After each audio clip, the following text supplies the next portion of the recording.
mentorship. I told you Thursdays are my children days.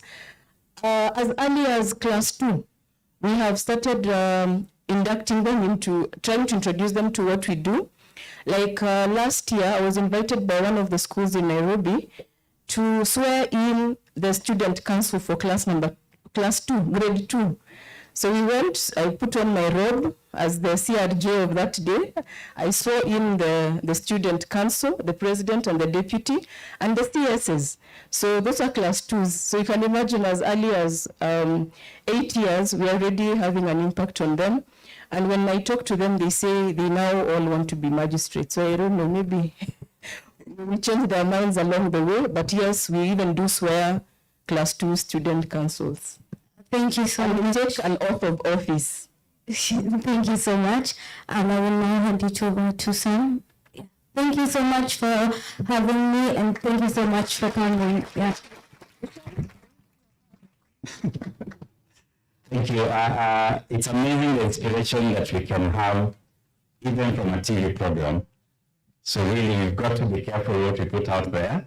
And you've done a lot on matters that would have, supported people like Leila and Natasha. Yeah. Maybe give us a bit in therapy as an innovation. Thank you. So I don't know if this one is working. I can only describe art and play therapy. I don't think it's working. Is it working? It's not. You can only describe art and play therapy in a short video. I think it's a 2-minute video. I don't know if it's able to play. Until I have 10 minutes, so I can take the 2 minutes just to play it. There's one on play therapy.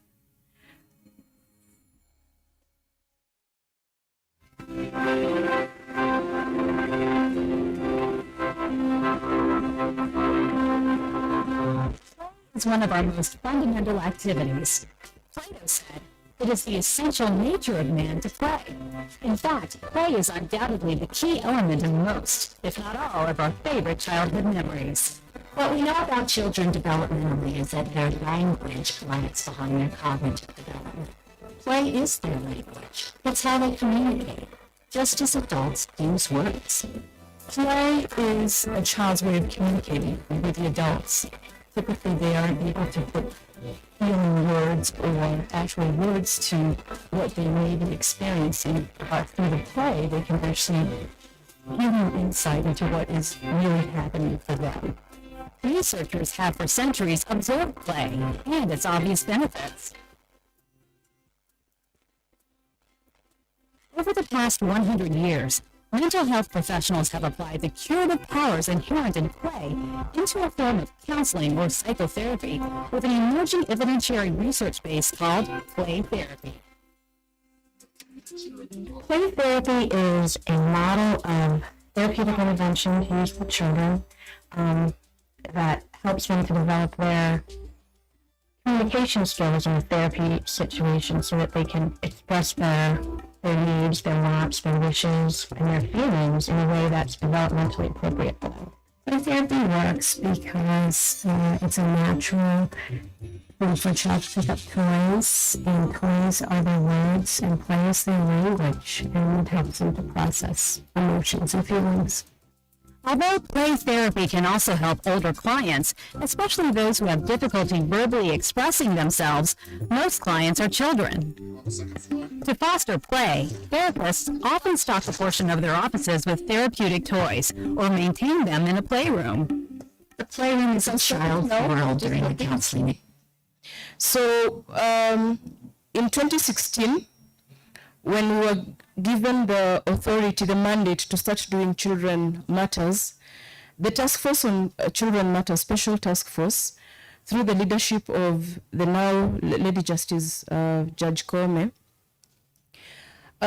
commissioned the Children's Court. She gave us the mandate to be a criminal court that would handle children. So what we did in 2016 is brought a group of child therapists because we didn't think that we were qualified to handle children before we engaged therapists. I want to recognize the founder of Play Therapy in Makadara. She's here, Anne Gashuki. I don't know if Anne Gashuki is here.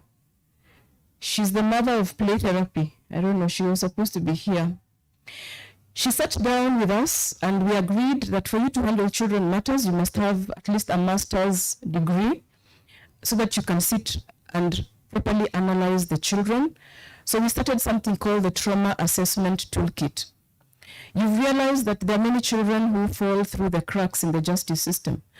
And we realize also that there's this forgotten child whose mother is in custody. So they would come to us in something called a PNC file and describe the emotions to us in writing. They would do for us art, they would have drawings, and the therapist would interpret for us what those drawings are all about. So we adopted play. We have toys in the court, but that is only for the PNC court.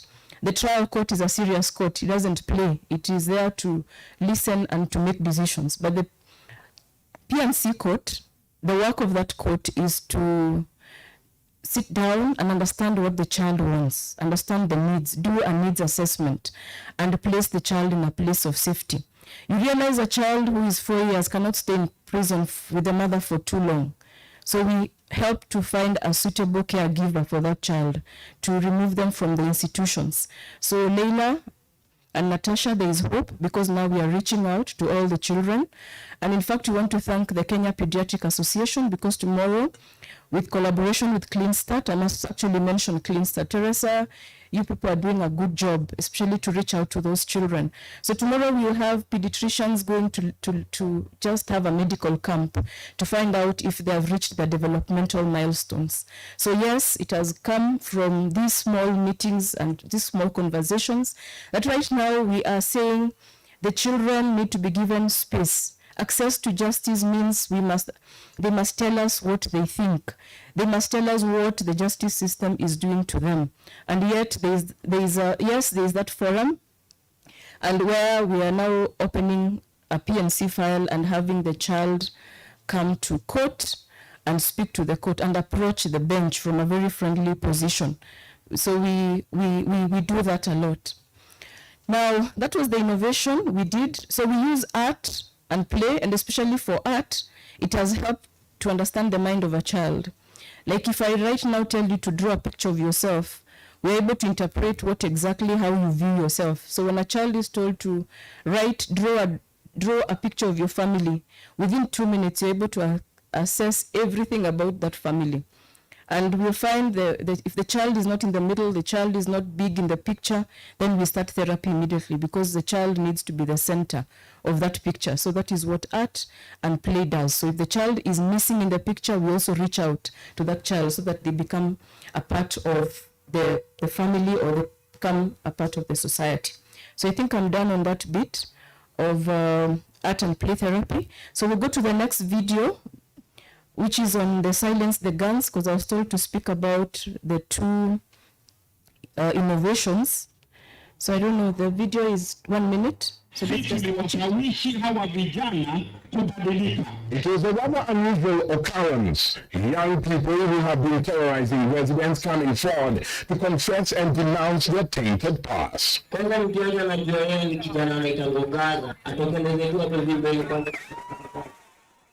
It's a gang of men, women, and teenagers as young as 15, and their girls too. Sisi hapo tumekuja kuomba nini?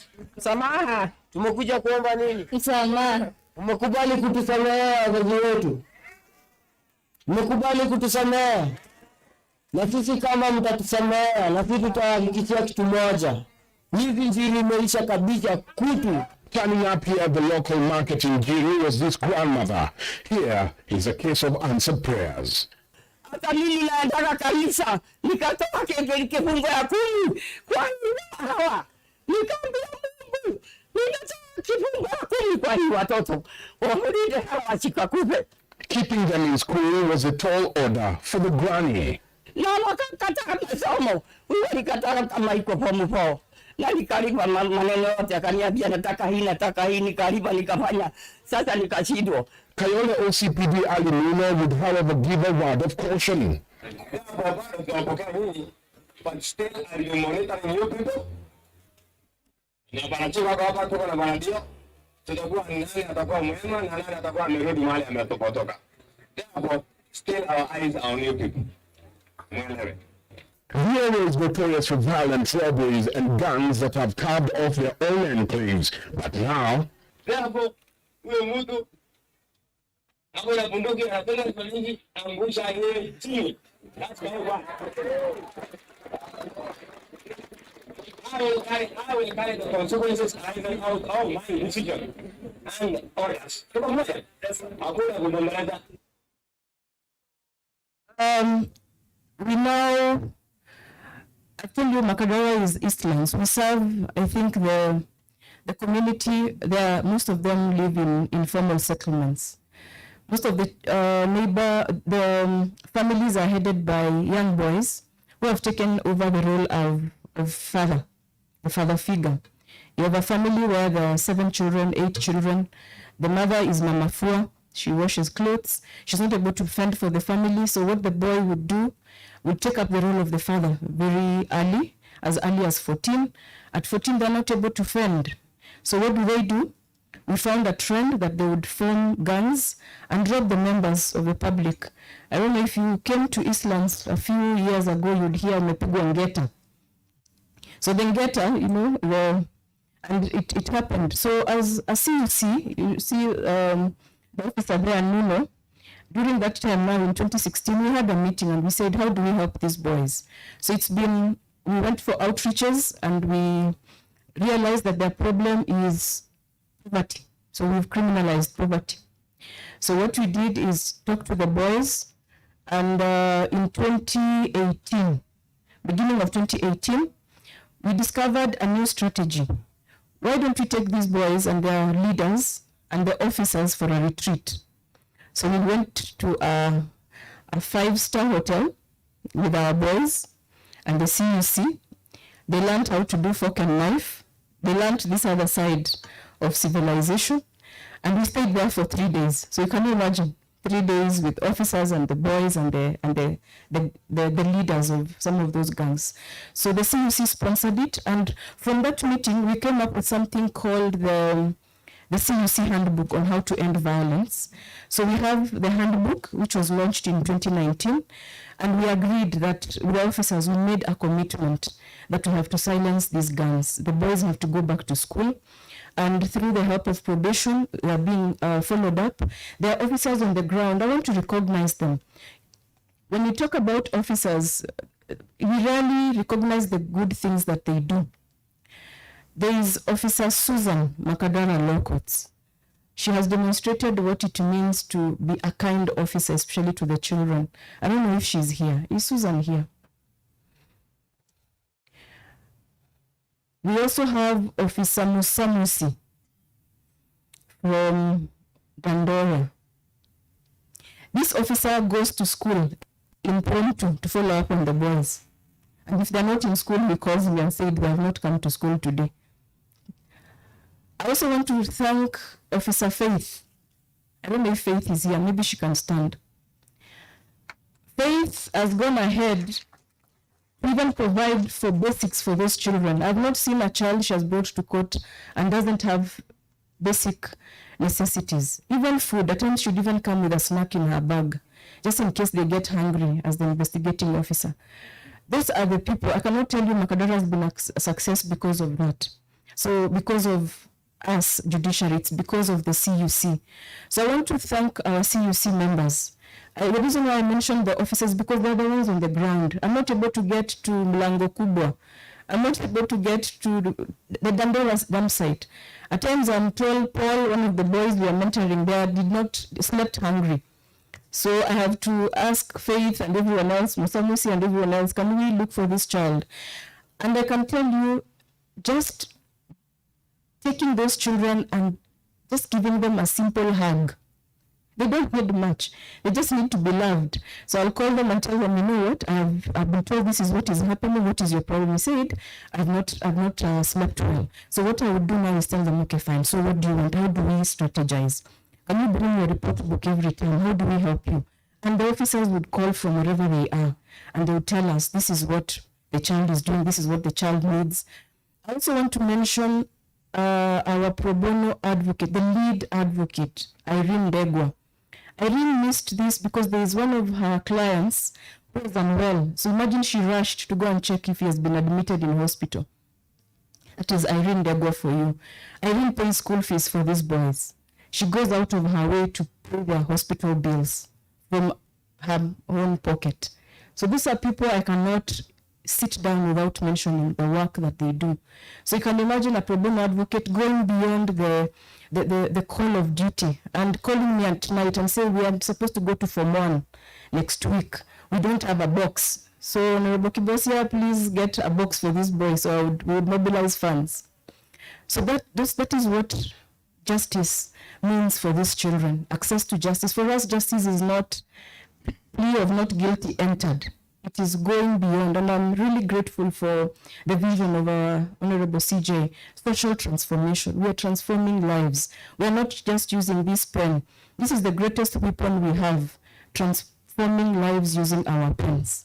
Last but not least, I want to thank Makadara Law Courts.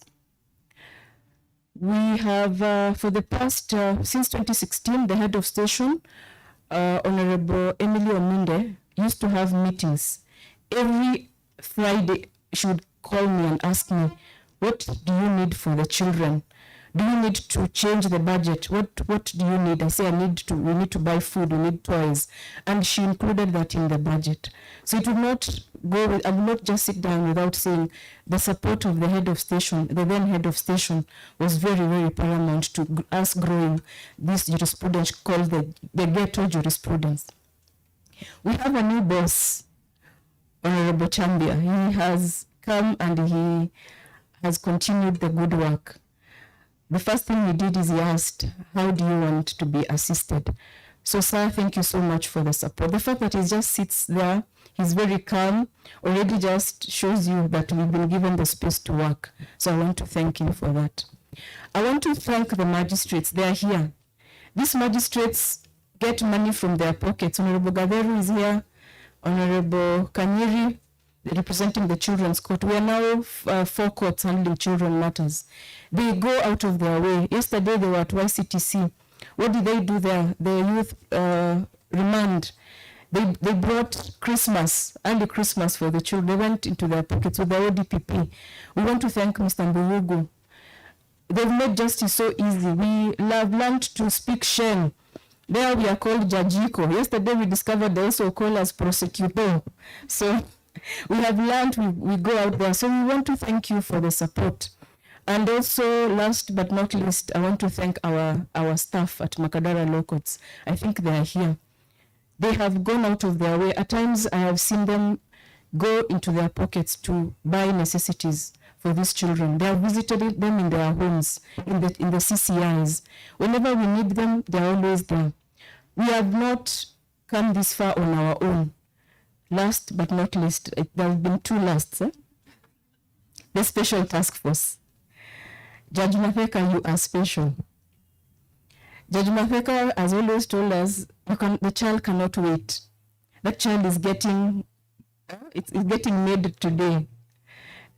After 9 months, the child cannot wait. You cannot say we'll wait until Monday. Thank you so much, Judge. You have held our hands.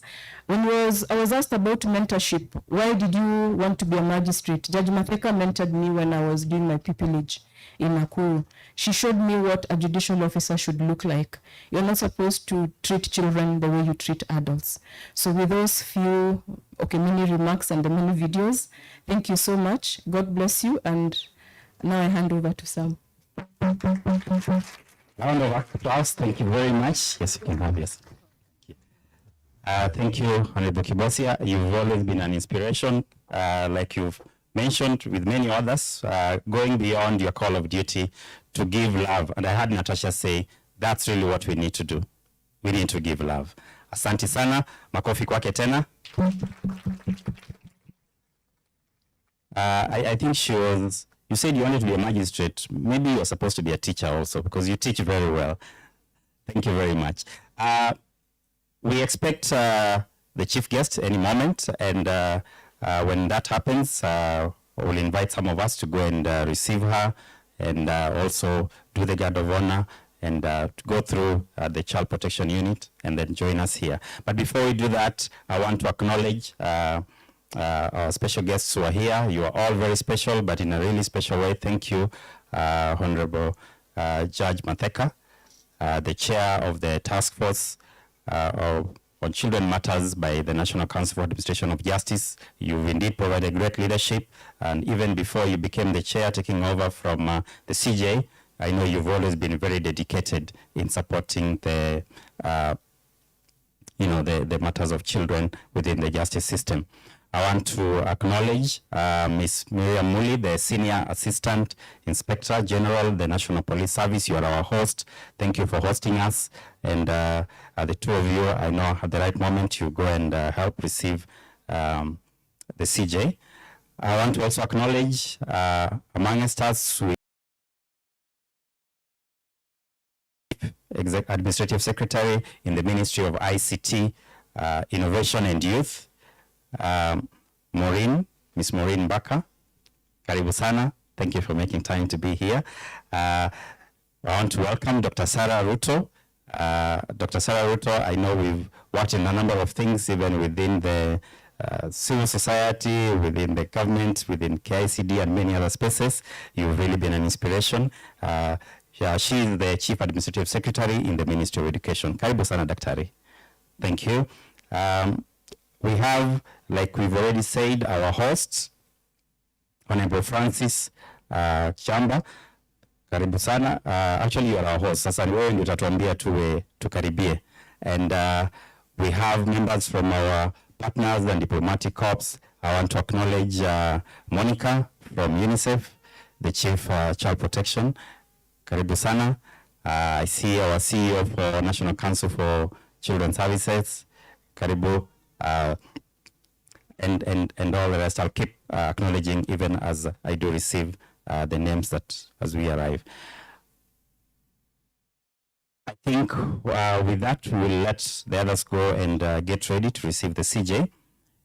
In the meantime, we'll invite a little interlude of music. I think we may need a little break. But if you have a quick reaction, a burning thing, I will allow some of us anything that you've observed, because beyond that now we'll invite the program will run as you know with the CJ and the rest of the program.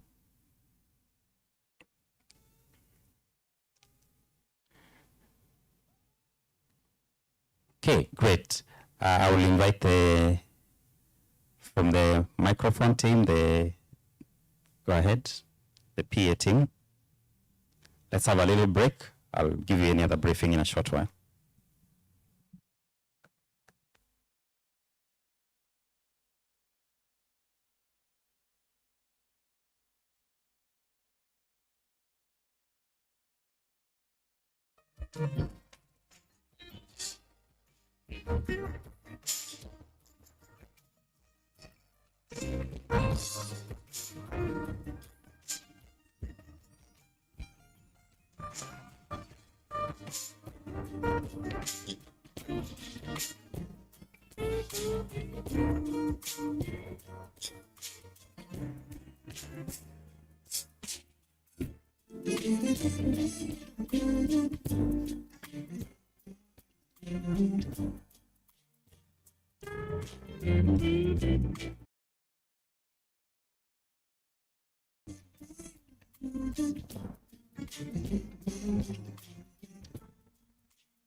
We will do great things with our lives when we get all our rights.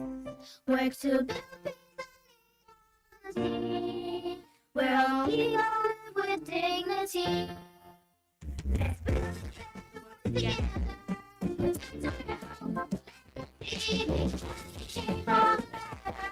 We'll take responsibility. We may be young, but we are so strong. We can make change that goes on and on. That's a new day, a new way, of the world. God is there, we may be young, but we are so strong. Change that goes on and on. We may be young, but we are so strong. We can make change that goes on and on. We may be young, but we are so strong.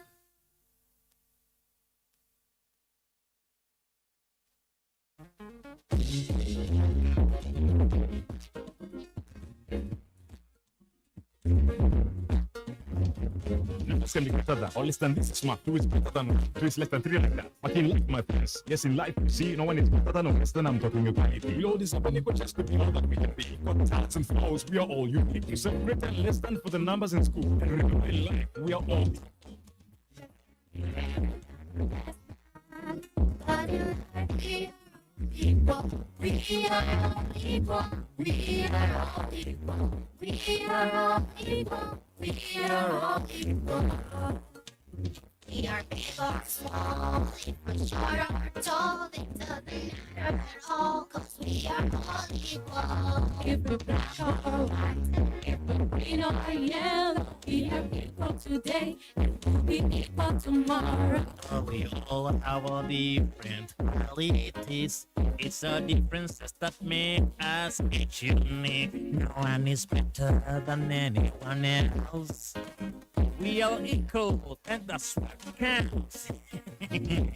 Oceans can be greater than less than, but We are all equal.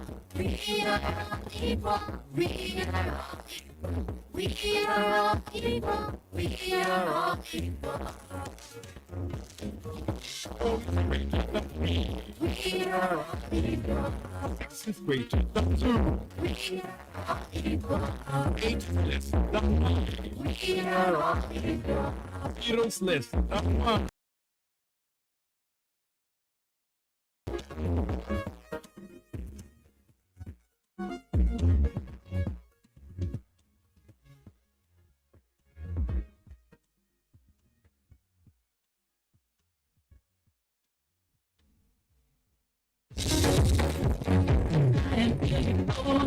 Can't you see?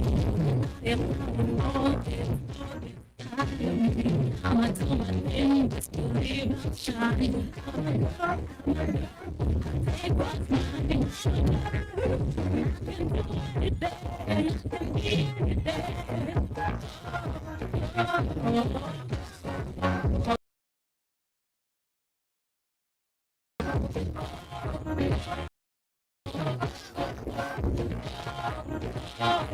Don't hold me back. I got a lot to get to this road. Get an education and understanding. Don't hold me back. I got a lot to get to this road. Get an education and understanding.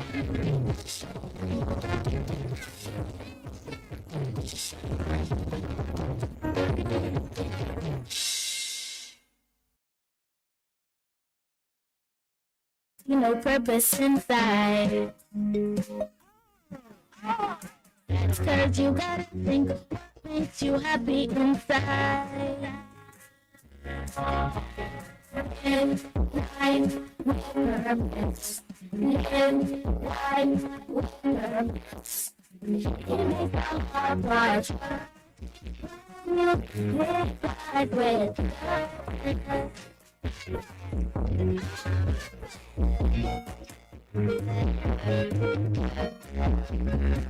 This can be small, like make your sister smile. You can work towards it to live for it ways. You can make a sweet face or carry her around. First, it's meaning to your day. This can be big, like going into space. Maybe it will take some time. You can start now, you can study every day. In the end, your work will be worthwhile. Live life with purpose. Live life with purpose. It is a part of life. You live life with purpose. It is a part of life. You live life with purpose. Purpose is personal. We all have different aims. And purpose gives you a reason to go. Reason to learn every day. Live life with purpose. Live life with purpose. It is a part of you live life with purpose. Live life with purpose. It is a part of you live life with purpose. It is a part of live life with purpose. It makes a hard time to live when you live life with Today, I tell my chicks that with hard work, they can do anything. You know, they are going to be the first bets to go to university. You're right. I can do anything. And I'm going to become an astronaut someday. I'm gonna go to space. I'm gonna go to the moon. I'm gonna be a famous filmmaker soon. I'll be a veterinarian to help animals in need. And I'll be a musician. All the world will sing with me.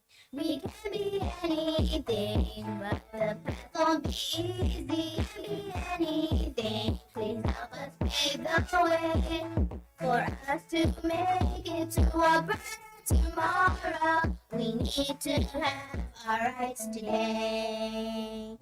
Hello, fellow citizens of Kokotoa Village. I am Baraka. I may be small now, but I'm growing my body and my brain. Remember this day, for in 10 years' time, I will be Africa's greatest basketball star. And in 30 years' time,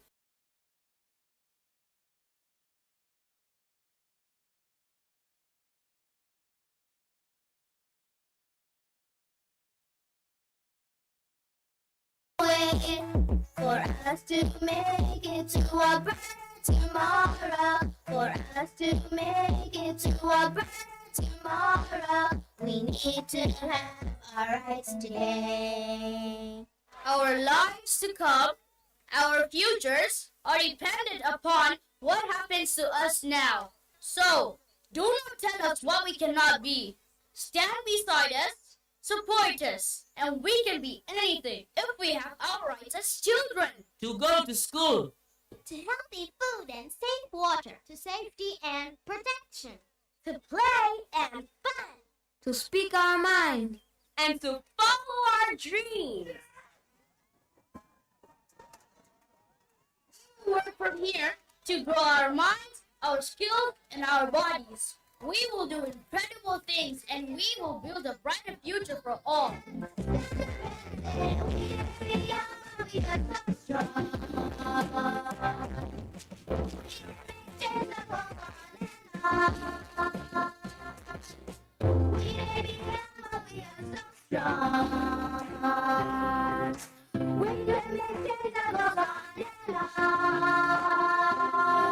We may be young, but we are so strong.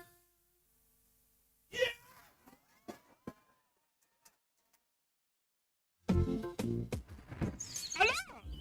You know what? December 10th is Human Rights Day. But every day is Human Rights Day.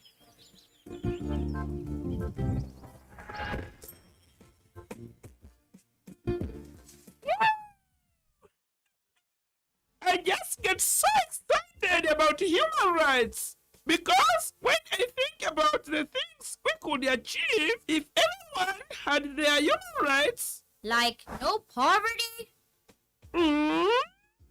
Is that really possible? And no hunger? Those are big goals. These are the Sustainable Development Goals, the set of big goals that the world has set together. So that we can build a brighter future for everyone. And we need to work together to achieve them over the next 15 years. 15 years? We can do it! Wait, there's more? There's 17 goals in total, but they all link together. See? If we reduce poverty, that will also reduce hunger. And reducing hunger is an important step so that we can get to good health. And we need to be healthy so we can go to school every day and get a quality education. I see now. These aren't just goals, they're our rights. And we're going to have to work together to get there. We will do great things with our lives when we get all our rights. Work to build dignity. We're all here with dignity.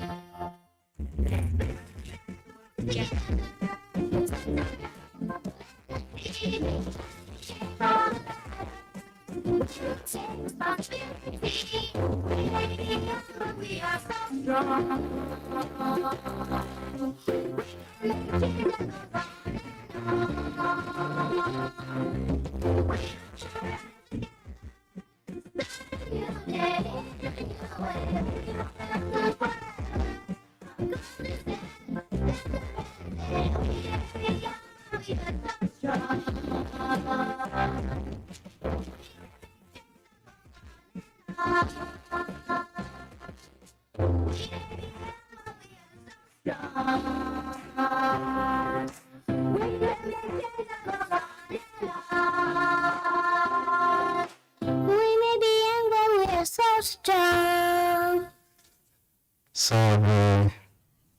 Honorable CJ has arrived.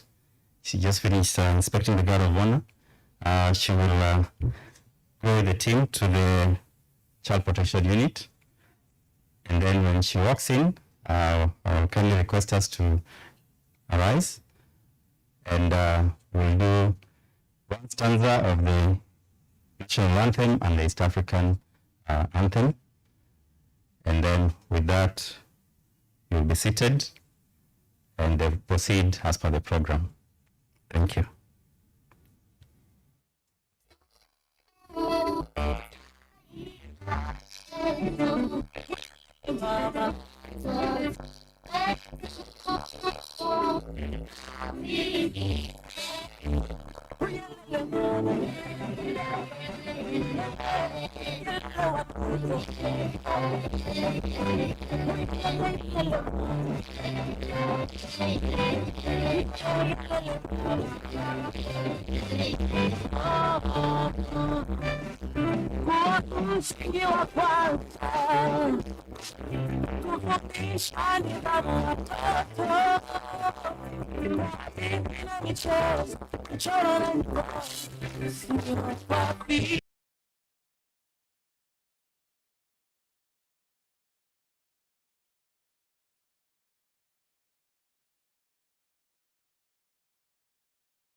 So you're the one inviting now the ones for the speeches. I will do that. So, prayer. Yeah.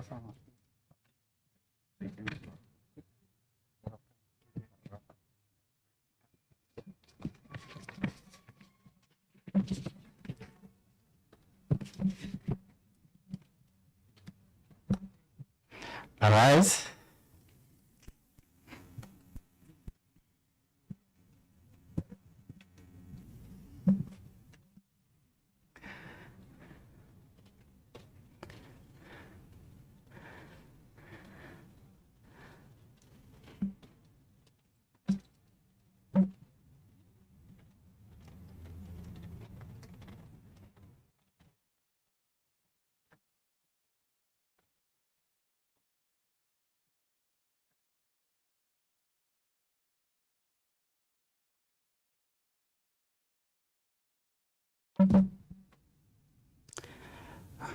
Thank you. The national anthem.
Thank you. You may be seated.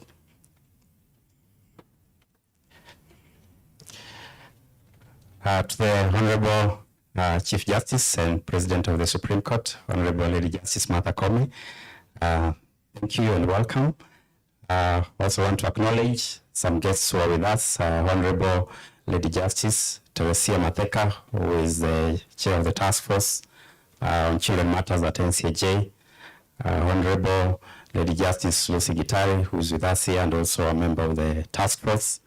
I want to acknowledge the Chief Administrative Secretary in the Ministry of Education, Karibu Daktari, Sarah Ruto, and the Chief Administrative Secretary in the Ministry of ICT and Innovation and Youth, Caroline Karimi.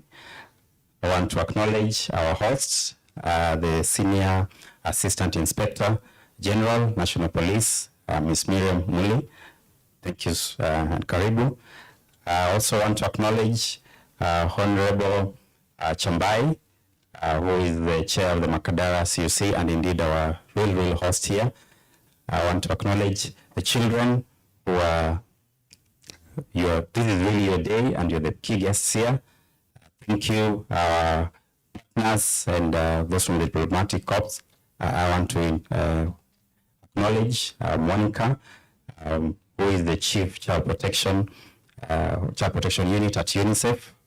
Her other name is close to mine, so I'll allow her to pronounce it at her time. Thank you, Karibu Sana. And indeed, all protocols observed, ladies and gentlemen. Welcome to this very special occasion as we launch the 2021 the Children's Service a month in November of this year. And the theme is a justice system fit for children. And even before I invite Honorable Chambai to be able to welcome us to his own station. I just want to acknowledge that having worked also in the task force, that this is, it's one of those that really inspires that when you choose to fold your sleeves and do things, they can actually get to work. This is about 5 years of doing, special service month. Initially, we started off with some service weeks, and we can see it is growing, and more so, the impact. Honorable Lady Justice, CJ, we initially did indicate here very well that these matters are not just another thing. It's a destiny moment for a child somewhere when we do host this kind of a month when we fast track. So thank you, and we appreciate that all of us are making this a critical part of our calendar, not just to tick it off, but indeed to give a change in the life of someone. At this point, I want to invite our host, Honorable Francis Chambia. Karibu. The Court Users Committee, especially the Makadara one, has been very special for us as a task force. There's been a lot of learning from them, including the launch of the Juvenile Justice Information Management System that we started from them. So thank you very much for always being the place where we can begin from. Thank you very much. Thank you very much, MC. My name is Kiambia, not Kiambia. It's Kiambia, not the way you're pronouncing it. Thank you very much. Honorable, good morning, everybody. The Honorable, the Chief Justice, and the President of the Supreme Court, Chief Administrative Secretaries present, representative of the Inspector General, judges and magistrates present, representative of our various partners in justice system, all departments which are represented in this forum, and more importantly, our children. This is their day, we must recognize them. Members of Makandara Court Users Committee, distinguished guests, ladies and gentlemen, and all protocols observed, I wish to take this opportunity to welcome you to this launch on behalf of Makandara Court Users Committee. The theme of this year's Children's Service Month launch is a justice system fit for children. So what does it mean? As it says, this is where we need to come together and ensure, as stakeholders, ensure that we have a justice system which is friendly to the children, because children, they are vulnerable, and we need to have to take into consideration when we are dealing with these matters concerning children. It all starts from the arrest through the court process, and eventually the punishment which is ought to be meted on children. So I take this opportunity to welcome all of you to this forum. Honorable CJ, we are members of Makandara Court Users Committee. We are very happy that you have chosen to come and do the launch in our region. With these few remarks, and without saying so much, I appreciate all of you who have come for this forum, and I welcome you. Thank you very much. Thank you, Honorable Francis Chambia. I hope I got it right now. And sorry, I did not, I think you starting a bit later, but one of our very important guests is Master Brian Njagi. I think he'll have at some point when he'll be able to speak. Karibu sana. Thank you. At this time, I want to invite our partners. This is a journey that you cannot do alone. I think like we have the adage in our continent, a child is raised by the village. And so partnership is very critical. There have been many who worked with us, but I want to invite Mr. Benson Shamala, I believe he's in. He is the country director of the International Justice Mission. Karibu ndugu. Let's, karibu sana.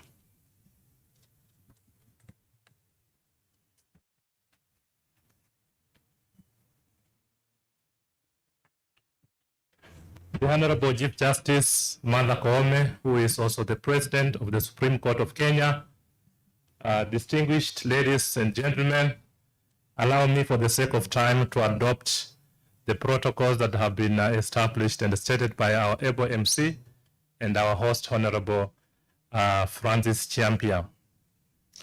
It gives me pleasure to stand before you today to give my remarks on this occasion of the launch of the 2021 National Children Service Week in Kenya. In the National Justice Mission, its vision is to see a strengthened and effective criminal justice system that protects the vulnerable from violence. In these past 2 decades, we have supported criminal justice system actors to protect survivors of child sexual violence in Nairobi and in Kiambu. We provide legal representation. We have represented over 500 children, provided psychosocial services, as well as trauma-informed counseling to help them to get restored after the abuse. One of the learnings that we have learned is that children who are counseled and who are sensitively handled within our criminal justice system make great witnesses. I want to thank you, CJ, for recently launching the policy on gender mainstreaming within the judiciary. I will humbly also request you to consider launching a trauma-informed policy within the judiciary, especially on children who suffer violence. At IJM, we have learned some of the best practices on how to handle traumatized children. And those of us who have been here early, we have heard the story of Leila and Natasha. And we will be willing to support and also to mainstream a trauma-informed practices within the judiciary. Recently, we expanded our work to the coastal region. Our project there is to strengthen government agencies, their capacity to effectively investigate and prosecute cases of child sex trafficking and increase their response by the community to report cases of child violence. Our initial studies, which we did in 2019, revealed that over 20,000 children in that region are exposed to sex trafficking in the region. In implementing our program over the last 20 years, we have seen the high number of children who are victimized, who are abused, and who are traumatized because of what they go through. And we have worked alongside government agencies, non-state actors, just to mention but a few, to seek justice for them. I'm happy to report that we have successfully collaborated with various court users at the coastal region as well as here in Nairobi. In this coming week, IJM together with its partners have organized an inaugural child sex trafficking conference to convene the various stakeholders within the coastal region to identify priorities on child protection in the region. We have invited you, Chief Justice, to be our guest of honor, and your leadership, it will be an honor for you to grace this occasion and also to give your voice on this issue of child sex trafficking. We do admire your passion that you have for the children and the way you are so eager to support and to protect children. At IJM, we believe in partnership. And I'm happy to report that we have worked with Makadara CUCs. We are a member of that CUC, and I was so happy to see Honorable Kibosia here just narrating on the aspect of therapy. My basic training is in counseling, so when you talk about child therapy, I was so happy to see that the court is also embracing that. We also supported in the erecting of a registry, which we believe that will help in helping people to access justice. This year's week, as we mark this National Week of Child Service Week, is coming after the aftermath of different waves of COVID-19 pandemic. The public health measures that were in place have led to novel approaches of sexual violence against children. The new vices of abusing children seem to leverage on technology and social media, as well as in private homes like establishments such as in private villas and bed and breakfast establishment. It is for this reason that IJM will be supporting Service Week in 5 court stations across the coastal region, namely Tononoka Children's Court, Kilifi Court, Malindi Courts, Kwale Courts, and Shanzu Court. Friends, one child exposed to child sex trafficking is one child too many. Mahatma Gandhi said that the true measure of any society can be found in how it treats the most vulnerable member of that society. And I believe sexually abused children are the most vulnerable member of our society. This calls for agility and dynamic responses by actors and stakeholders, saying the perpetrators of child sex trafficking seems to be always one step ahead of the rest, and they may not revert to the traditional ways of abusing children. As IJM, we are committed to ending sexual violence against children.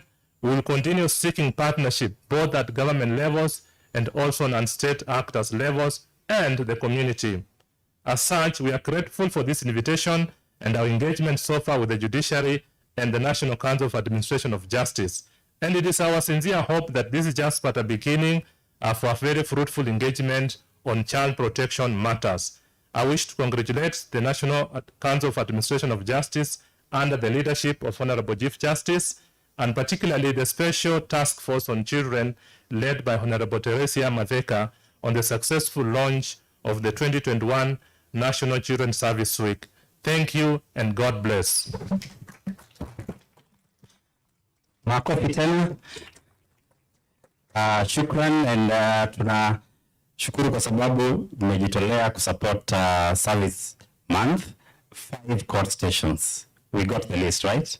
Thank you very much, and I know this will go a long way. Honorable CJ, I had a privilege in my early career to work on matters of sexual violence in the coastal region, and we know the importance of having businesses that have ethical practices. So thank you very much, Mr. Shamala, for contributing towards this, and we look forward to greater partnership in doing this. I want to invite at this point Shiro Mogeni. I know she is representing the country director for the International Development Law Organization, the IDLO. Karibu, Shiro.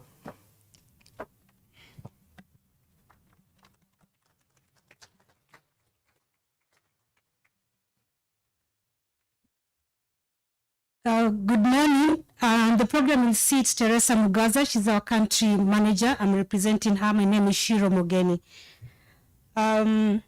Allow me to read her speech, which is a reflection of IDLO's position.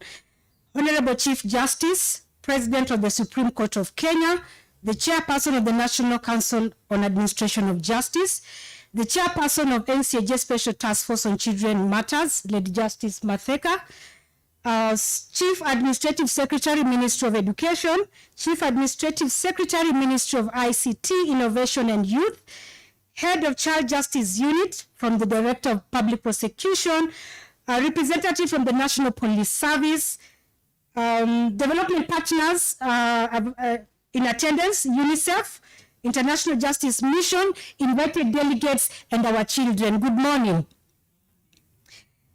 It is a great honor to join the Children Justice Actor this morning to launch the National Service Weeks, which plays a key role to enhance access to justice for children, and particular focus on children in conflict with the law. For IDLO, it's a pleasure for us to be part of this process. We work to build confidence in the justice sector by supporting legal and institutional reforms, and also promoting good governance, not just at the country level, but also at the global level. We participate effectively to enhance access to justice by enabling governments to uphold human rights and empower people to claim their rights. Additionally, IDLO also facilitates innovative legal approaches to support sustainable development and economic opportunities. For today's focus, IDLO has continued to offer institutional, legislative, and policy support towards enhancement of access to justice for children in Kenya. We have worked closely with the task force, the Special Task Force on Children Affairs. We've also worked closely with the Judiciary, the Office of the Attorney General, with the National Police Service, among other justice actors, to facilitate legal and policy reforms. Of particular interest, we are proud to be associated with the current children's bill that is being discussed, the diversion guidelines, court practice direction on children matters, and we commit our support as IDLO towards that enhancing legislative and policy framework. We also commit as IDLO to continue our support to reduce case backlog related to children matters. We will support the Children's Service Weeks in select counties that we've already communicated, but also beyond that, we wish also to extend our support in administration of the diversion guidelines and diversion policy at large. So our support is really available. We will continue with that engagement. And as we commemorate the 16 days of activism against gender-based violence, we call for concerted efforts to increase awareness, to galvanize advocacy efforts, and to share knowledge and innovation towards improving access to justice to children, but more with a particular emphasis on access to child-friendly criminal justice systems. We recognize the pivotal role that the criminal justice plays in terms of addressing GBV cases that children have gone through, and we seek for partnership further with the criminal justice division and actors to see how we can build and strengthen their capacity to be able to fill the existing legal and institutional gaps for us to be able to facilitate access to justice for children in matters of criminal justice, or particularly children in conflict with the law also.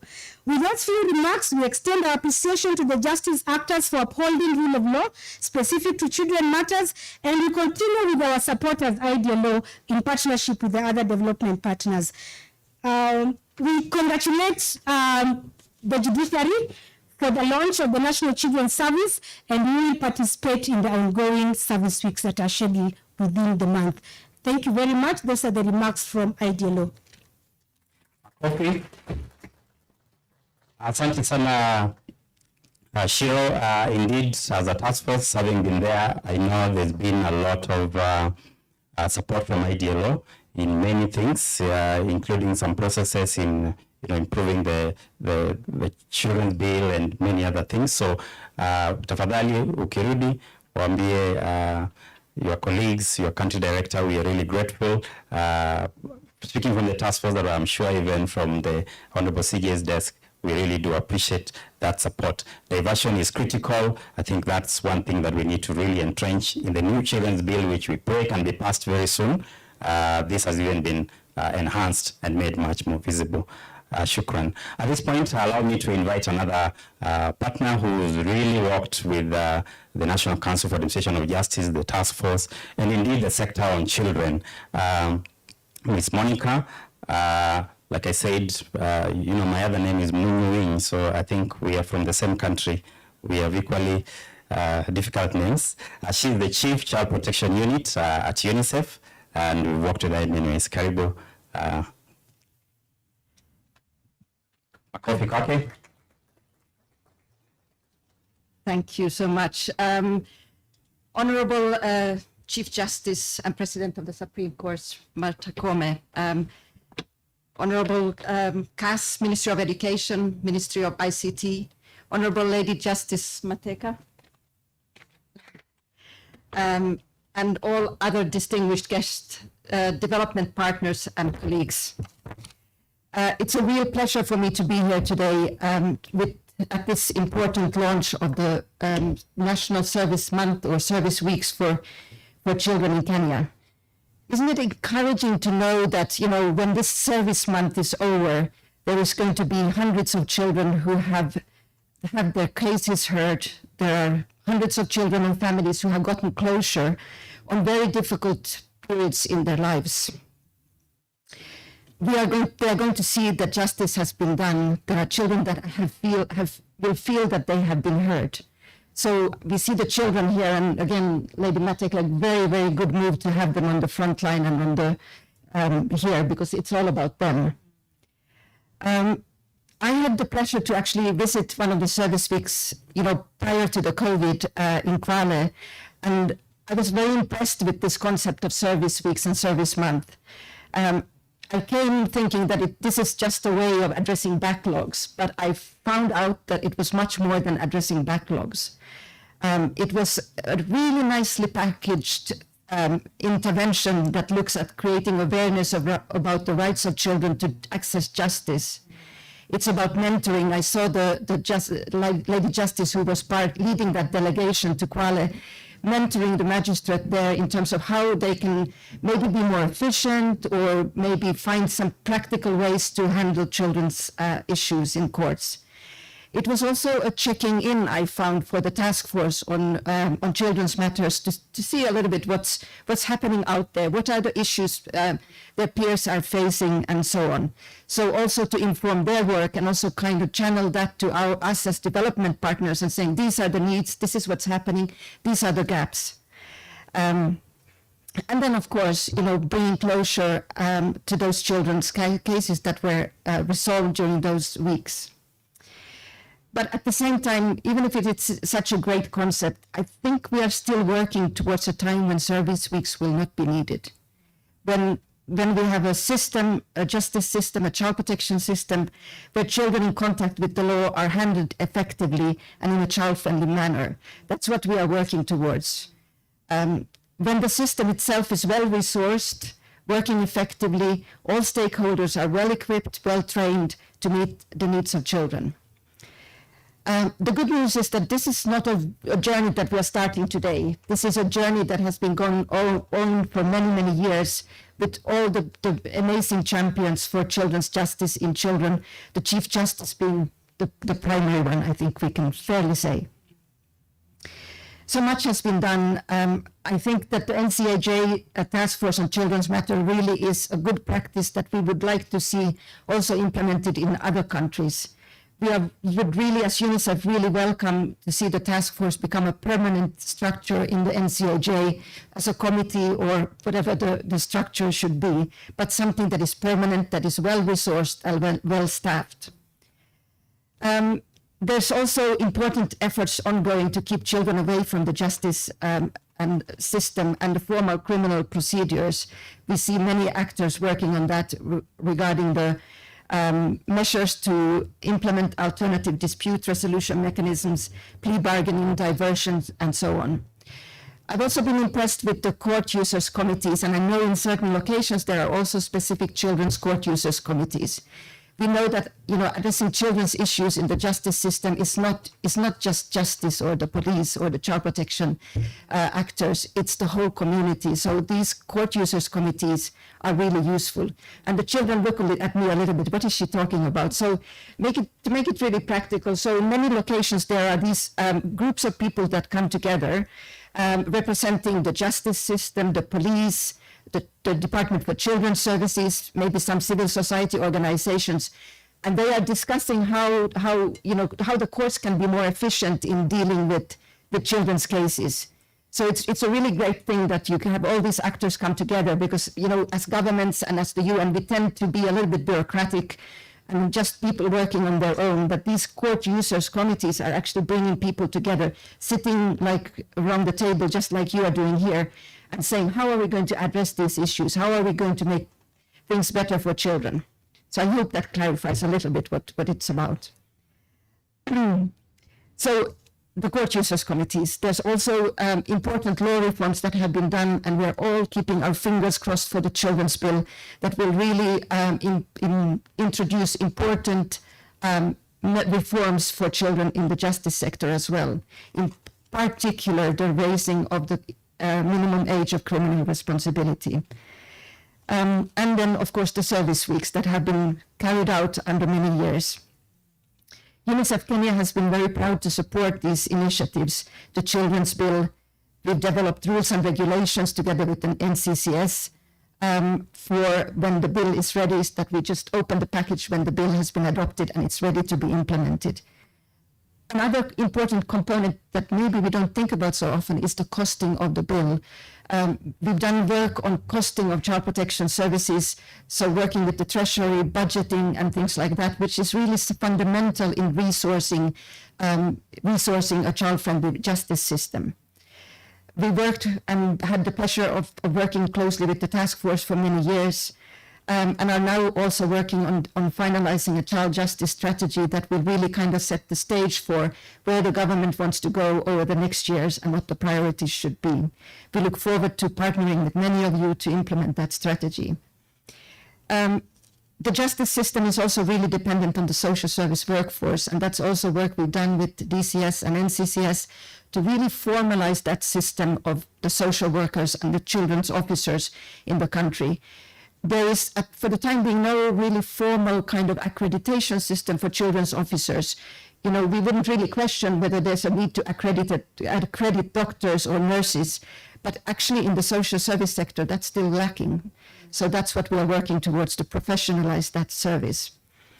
We've been also working with the Directorate for Criminal Investigations and the police forces through the anti-human trafficking units in Mombasa and Nairobi. And again, these are some of the most innovative works in Africa, I think, when it comes to addressing child sexual exploitation, especially when it occurs online.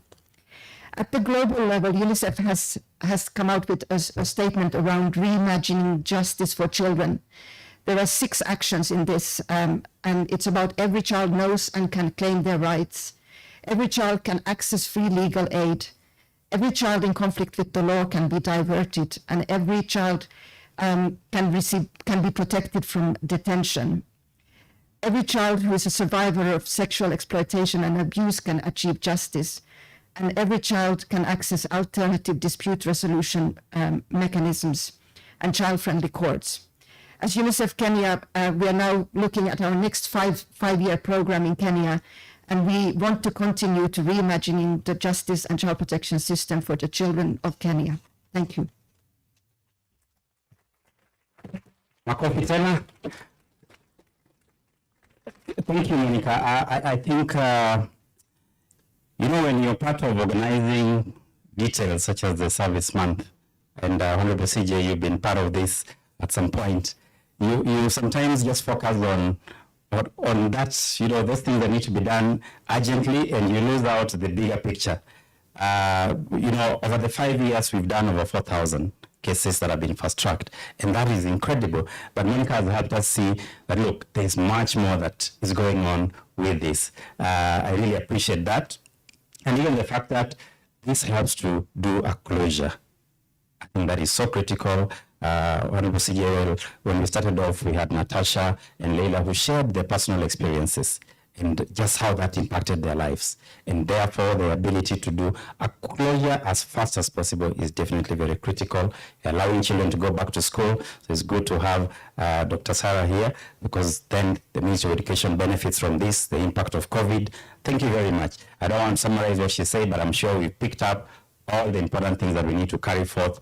And I'm also happy that the NCAJ strategy that was recently launched also includes a focus on vulnerable population, including children. So thank you very much. Appreciate once again for the contribution of UNICEF in this. At this stage, I want to invite our hosts to Konyumbani. So I guess you will now do the proper official welcome.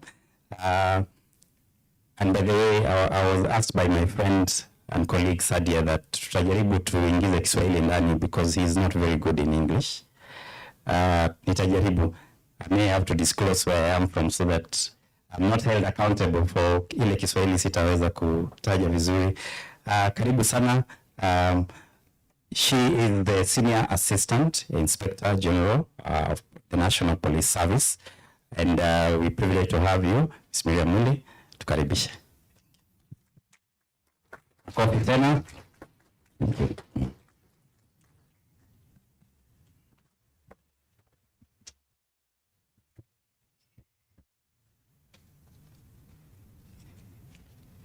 Our chief guest this morning, Honorable Chief Justice Martha Koome, distinguished guest, all protocol observed. As you've heard, I'm representing the National Police Service, the Inspector General who is away on official duty. I talked to him before I came for this meeting, and he's told me to pass my greetings to everybody. I don't have a speech, but I'll highlight a few things that the IG would have wanted to say. I've been told by the master of ceremony to welcome, because we are home, to welcome all of us. I first wish to welcome all of you to Kamukunji Police Station. And Kamukunji Police Station is one of the oldest police stations in the country, and actually the busiest in the country.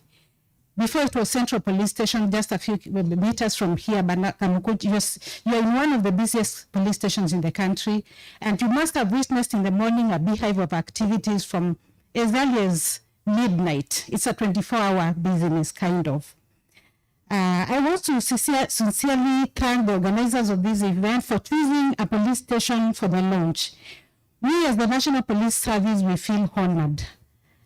Thank you so much. As we all know, children are the most vulnerable group in any society.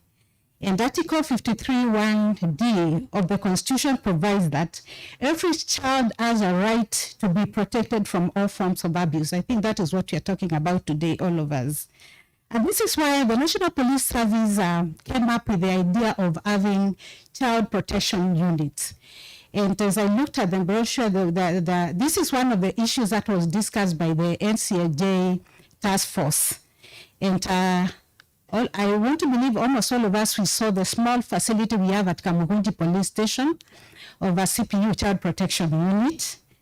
I want to mention here that we have around 35 child protection units in the country, and this is just a drop in the ocean because, you know, police were spread all over the country from one border to the other.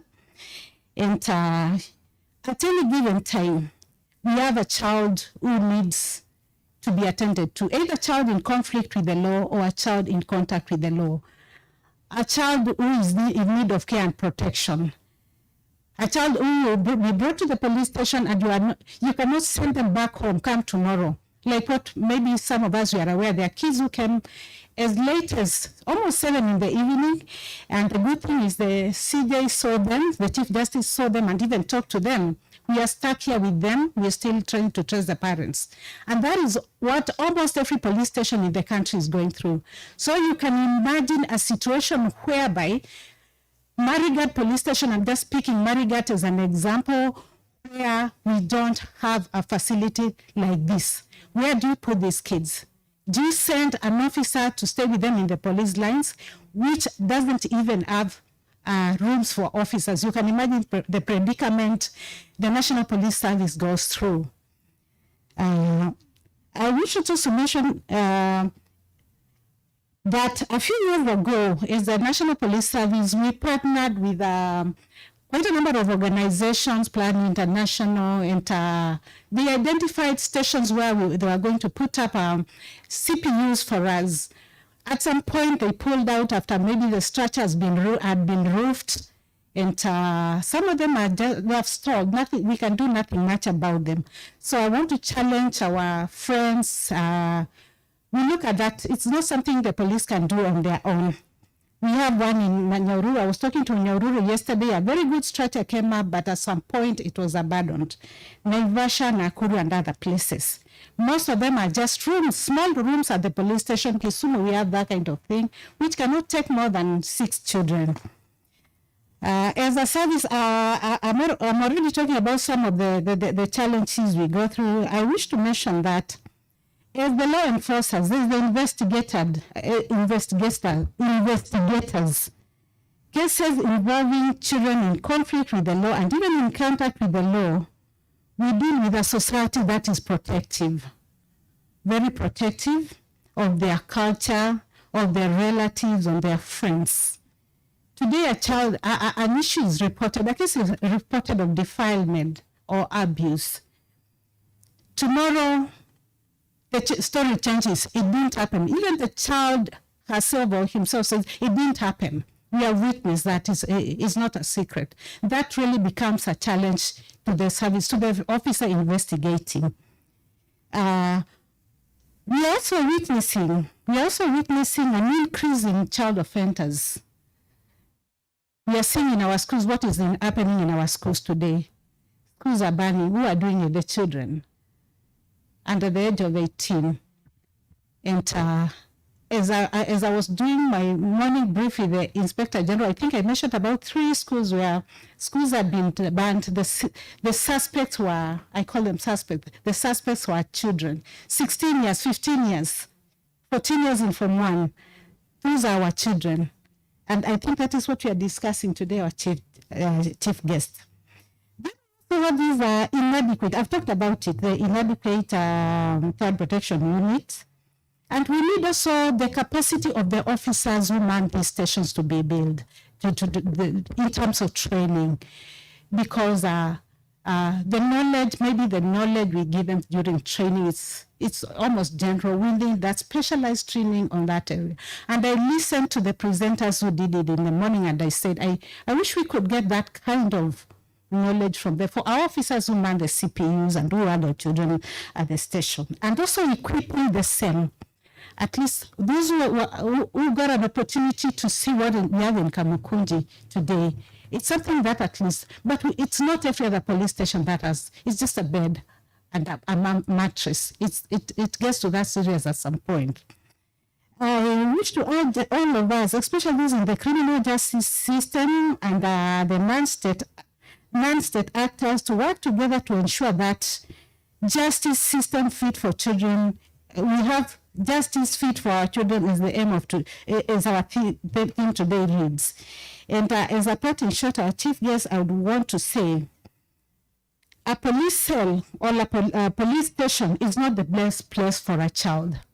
It's not the best place for it. It should only be a last resort. I listened to the 2 ladies. I was seated at the back there, sharing their experience when their parents were in prison. They were talking about in correctional facilities, and one of them talked about a brother who was born in prison, and up to today he has never really picked. Just the same, police station, a child spending a night at a police station, a night or 2. It's really an experience that I think about almost all their lives. They'll keep on talking about when they are not so sure whether they are criminals. Even the 2 girls who are here, they are not so sure why they are at the police station. They are not so sure whether tomorrow something bad will not happen to them. So it's too much for them. A day at a police station is not the best for a child. Thank you so much. Thank you once again for the organizers of the event. It looks like success even before it's over. Thank you. Thank you. Asante sana, Ms. Miriam Muli, the Senior Assistant Inspector General, the National Police. I think you've touched on a number of things, and maybe if the police have not been told enough, that we're really grateful for what many of you go out of the way. I was recently in the Buruburu Child Protection Unit, and just in about 30 minutes, there were like 6 cases that were already being reported right there, and they have to handle that very quickly. Maybe to also give some hope, and so that we can have many of you and the police join us in really pressing that we have the Children Bill passed. The Children Bill should allow you to access more resources, because now we are including the CPU in the Children Bill. That allows you to go with that to Treasury and say, we need money because we have this responsibility, isn't it? The other thing that it proposes is we're supposed to have the Child Protection Police Unit. The same way we are having the tourism police. Because we know sometimes there's been investment in trainings, but we keep moving around, necessary sometimes to move officers. But if we have them as a special unit, then we can train them with what Honorable Kibosia is showing us on art therapy and many other things. So let's appreciate once again the role that they do in supporting our children. At this stage, I want to invite also a friend of mine whom we've worked with so much in the task force, and I think I changed your jobs at some point this morning. Apologies. I think I did say that Caroline Karimi is the maybe it's a prayer that will come for another day. But let me correct that. Ms. Maureen Baka, who will also speak to us at some point, is the Chief Administrative Secretary in the Ministry of ICT Innovation. At this point, we welcome, actually I know you're wearing the ODPP's hat. Karibu sana Caroline. She served with us in the task force, but also she currently has the Child Justice Unit in the Office of the Director of Public Prosecution. Welcome. Good morning, everyone. The Honorable Chief Justice Martha Koome, all protocols observed, distinguished guests, ladies and gentlemen, and our young guest at the front, Master Brian. Good morning to you. Our children, habari ya leo? Tumefurahi sana kuwaona hapa. My name is Carmen Karimi and I come from the Office of the Director of Public Prosecutions. Please receive the regards of the DPP, Nuruddin Haji. He could not make it here today, but he extends his support and he continues to work together with all the justice actors. So we are privileged and honored to be invited to such a good event. We are the prosecutors, and I know many of the times we wear a hat that many people think might not be very friendly to the children. Unfortunately, in our mandate, we have had to prosecute children, but we do not prosecute them because we do not love children. We see the need to rehabilitate these children, and within the office, we have endeavored to ensure that we have good programs that cater for the best interests of the children. So we have offices all over Kenya. We are represented in all the sub-counties, and apart from dealing with children matters, we also have the constitutional mandate of prosecuting all criminal offences. And this being the service month, we have been very much part of the service month, which is a very important month for judiciary and all stakeholders. Because for us, it is important that when these children come into the system, they come into the system for the shortest time possible. Children are supposed to be in school, they are not supposed to be in the system. It is unfortunate when they find themselves in the system. But it is efforts like this that make it worthwhile for these children. So as an office, we are very sensitive to vulnerable groups that we are working with. And children are one of the vulnerable groups that we encounter in our day-to-day work. And one of the efforts that we have made as an office is to be very sensitive to and cautious about how we handle children. We have developed decision to charge guidelines, and these guidelines specifically talk to children, and they instruct the prosecutor that every time a prosecutor encounters a child, they must be able to stop first and think, why is this child in the justice system and not in school or at home? So we are instructed to look beyond the child. What is the social background of this child? What is pushing this child into crime? And when we are making a decision on whether we are going to prosecute a child or not, we have been asked to look at factors like family and the need to have this child continue with the education. And in line with those decision to charge guidelines, we have the diversion guidelines, which we developed. I know the Children Bill has very good sections on diversion, but this was a stopgap measure from the Office of the DPP when we realized that the child cannot wait. So we took a step and developed some guidelines that were going to guide the prosecutor and tell them every time you have a child, the first answer for this child must be alternatives to prosecution. Do not take the child first to court, but find are there any other methods that you can be able to handle this child and give them a second chance. So our diversion guidelines speak about sending these children into good programs that can build them and even address the family situation at home. Because we do know there is a link between family breakdown and children coming into the justice system. And this we have acknowledged it by also doing community social responsibility. Yes, as YDPP, we do CSR, and where we do the CSR is at YCTC, the Youth Correctional Training Center. We all know YCTC is where they hold children who have active criminal cases in court or who are going through a committal sentence.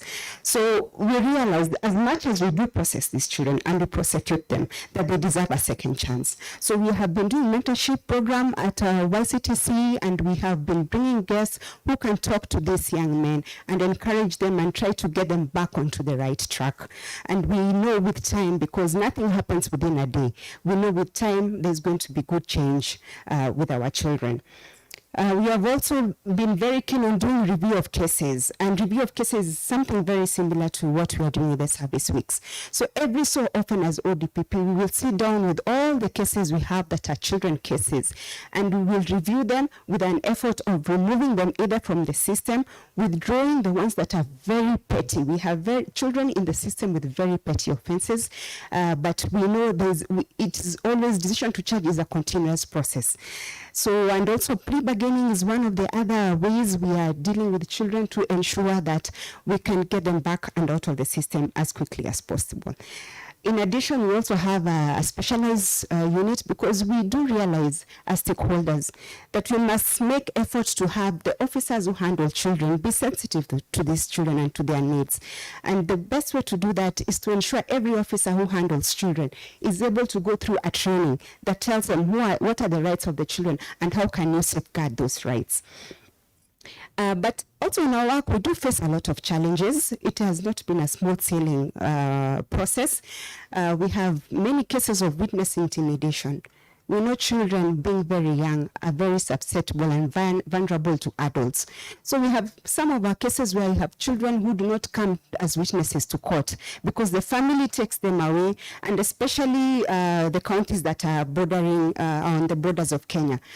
In addition to that, we have backlogs because sometimes the stakeholders might have good intentions of concluding these cases, but unfortunately they take long. We know what the Act tells us, that we are supposed to conclude these cases within 6 months, but that rarely happens. So we are hoping that even as we continue to work together as justice stakeholders, that we can be able to address this issue of how can we reduce the number of children who come into the justice system. I think that is the most important because for the task force, we always say every time a child comes into the system, an adult somewhere has failed. So we have to acknowledge our failures as adults and come together and just create a synergy and say, so because we have failed, how then do we make the wrong rights? So we continue to ask all the stakeholders. I'm happy that the IG is here. We have been working very well with them because we are brother and sister, left and right hand when it comes to these cases. And the judiciary has been exceptionally very supportive to us. Madam CJ is my mentor. When I joined the office of the DPP, at first I was not clear where I want to be. But when I interacted with the children cases, I realized these are the most vulnerable groups we have. And the CJ did give me a platform in the Special Task Force on Children Matters, which is a group of very dedicated officers. It is really an honor to be a member of such a task force. And we can see the fruits of the hard work of the task force today. We have service weeks across the country, not just in Nairobi, and children are really benefiting. Discrimination is one of the things we need to get rid of. So the child in Nairobi should benefit just like the child who's in the Northeastern.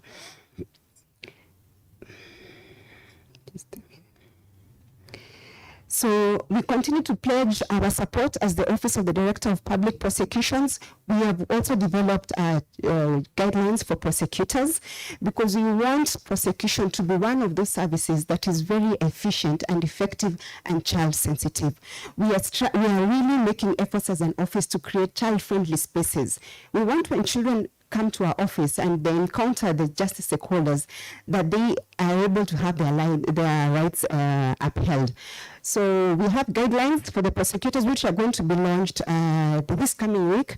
We have invited the Madam CJ and we are looking forward to have the stakeholders and even the children to attend this function because one of the principles in that guideline is child participation. And that's why I'm really happy that we have Master Brian seated here at the front. These children must have their voices heard. We must give them platforms. In addition to that, we'll also be developing child-friendly interview rooms so that we can minimize the secondary victimization of children. So there is a lot that can be done within the justice sector, but all this cannot be done by one agency. It is coming together that makes big effort.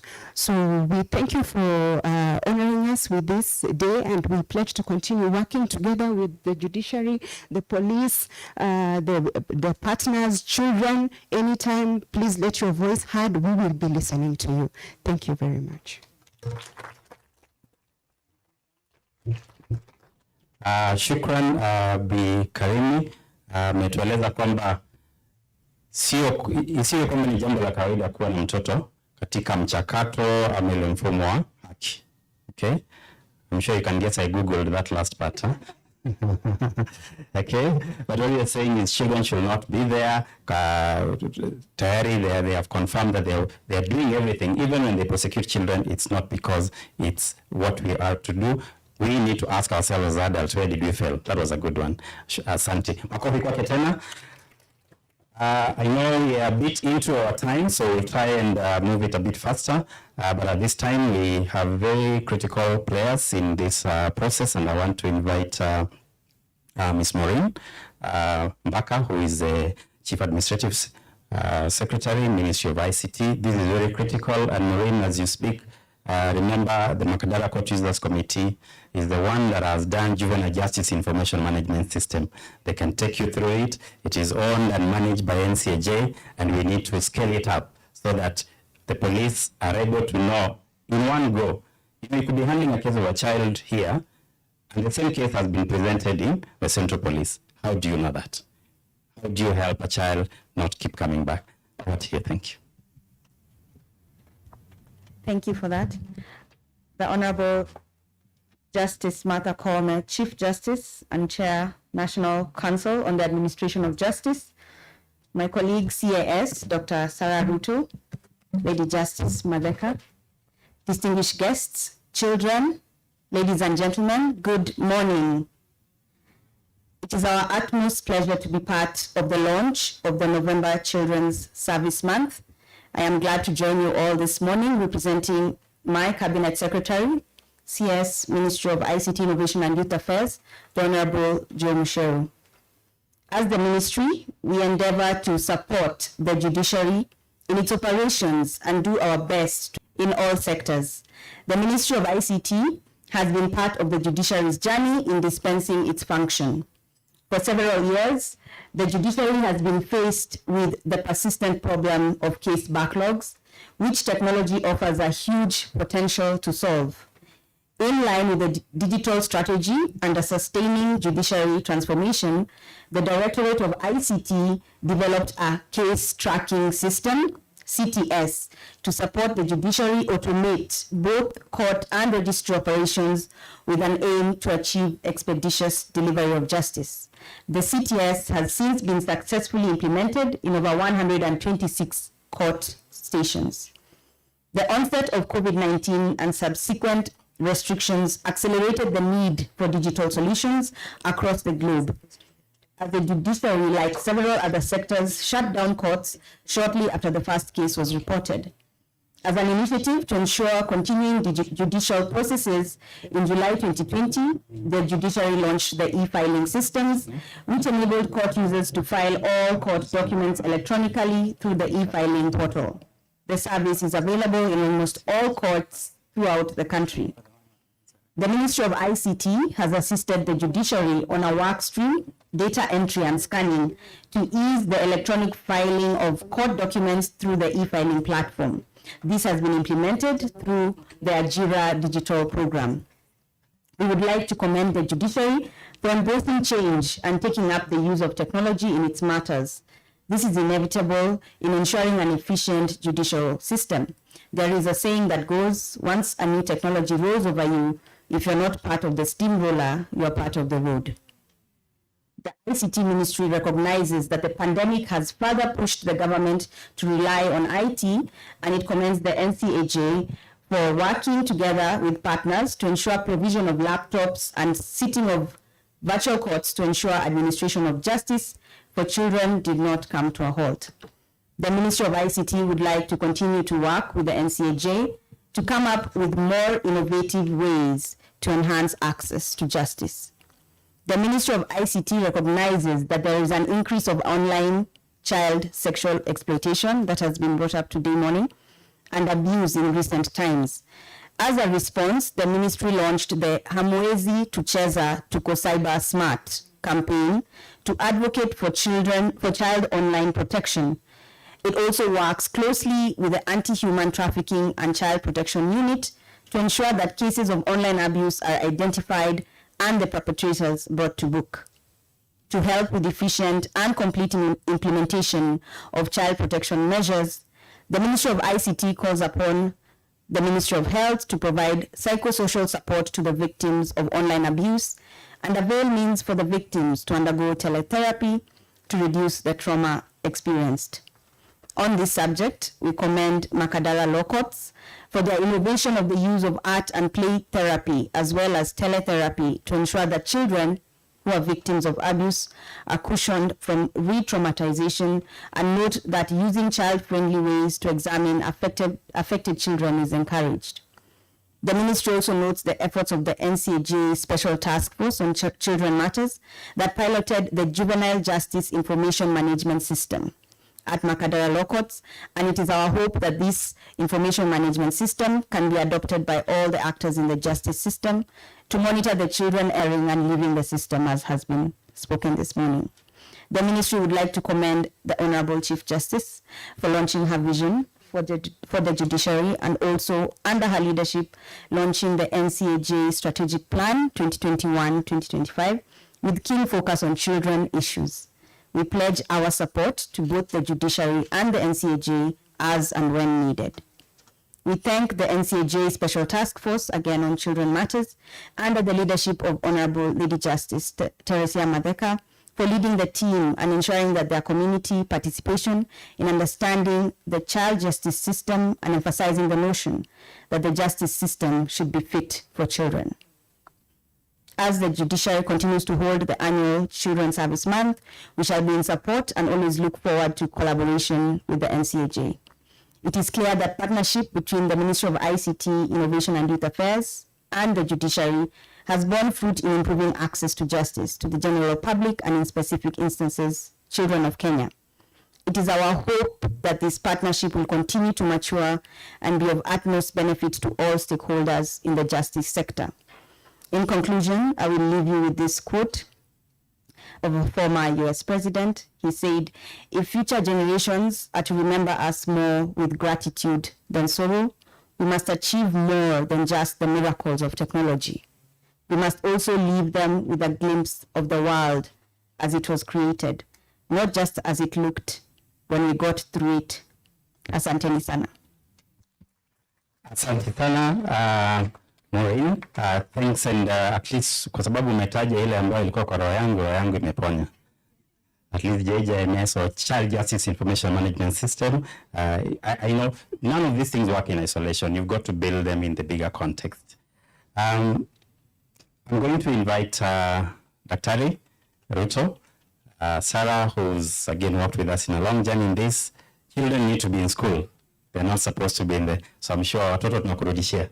Karibu. Asante sana. Justice CJ, watoto, wanafunzi, all distinguished guests here, hamjambo.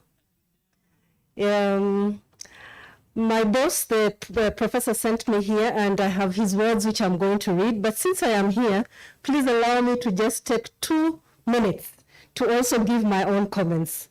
And I'll start with the first one, that when I came, being the teacher and the administrator I am, and I saw these children, I asked, what are they doing here? They should be in school. And you know, this is the time when we also have assessments happening. They could also be missing out on assessments. But I reminded myself that there is schooling and there's education. So they're here for a reason.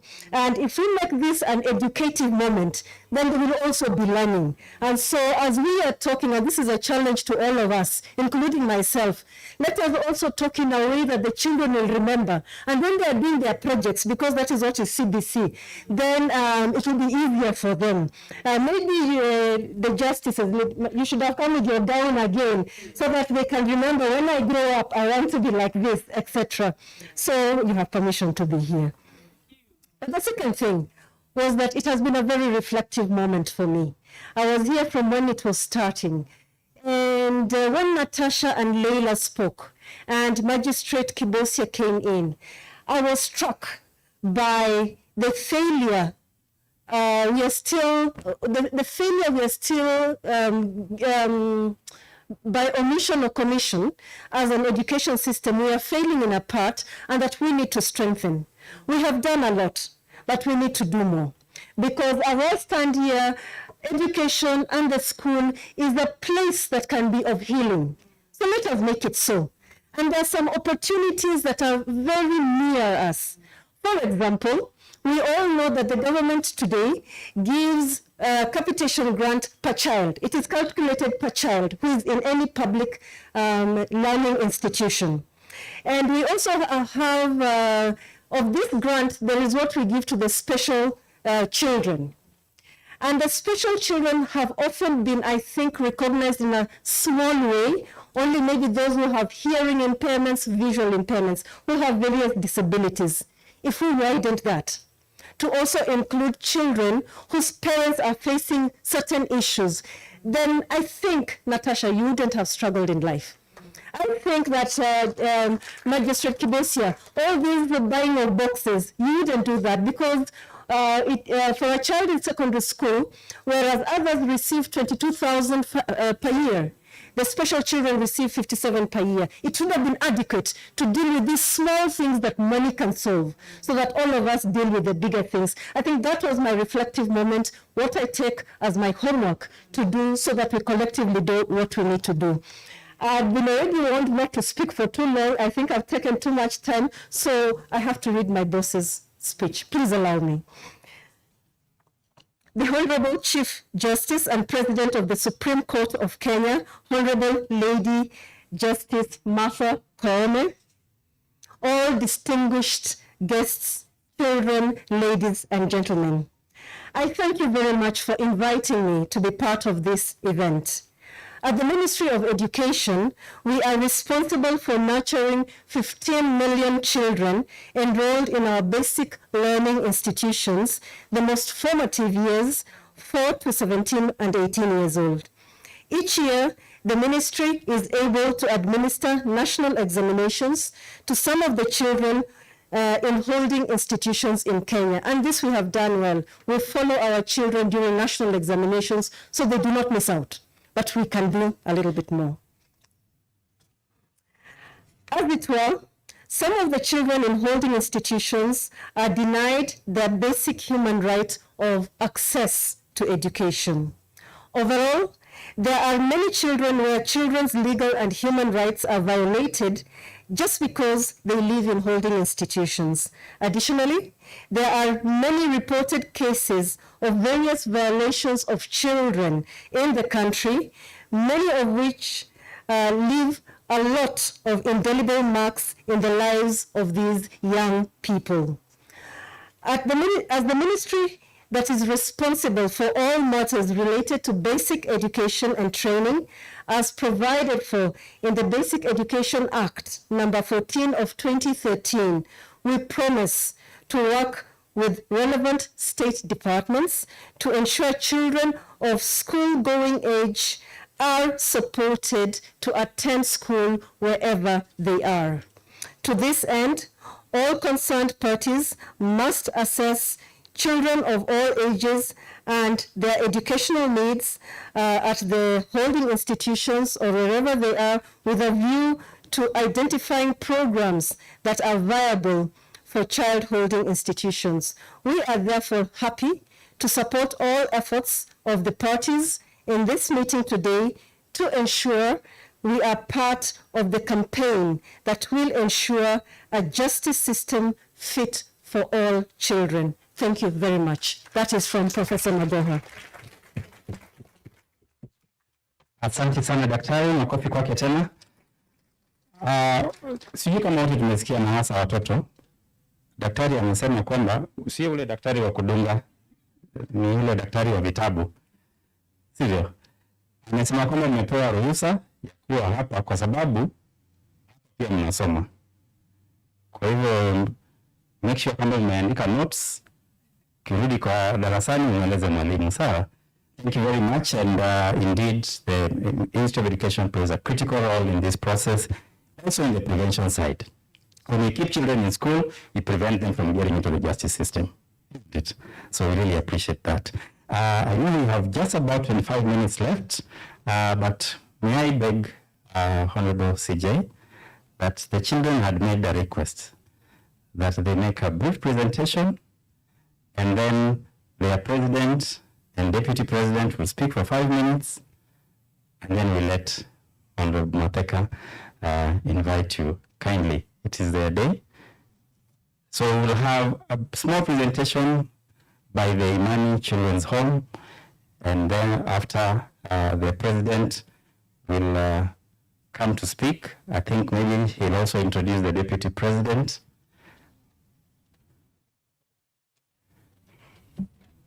Mics?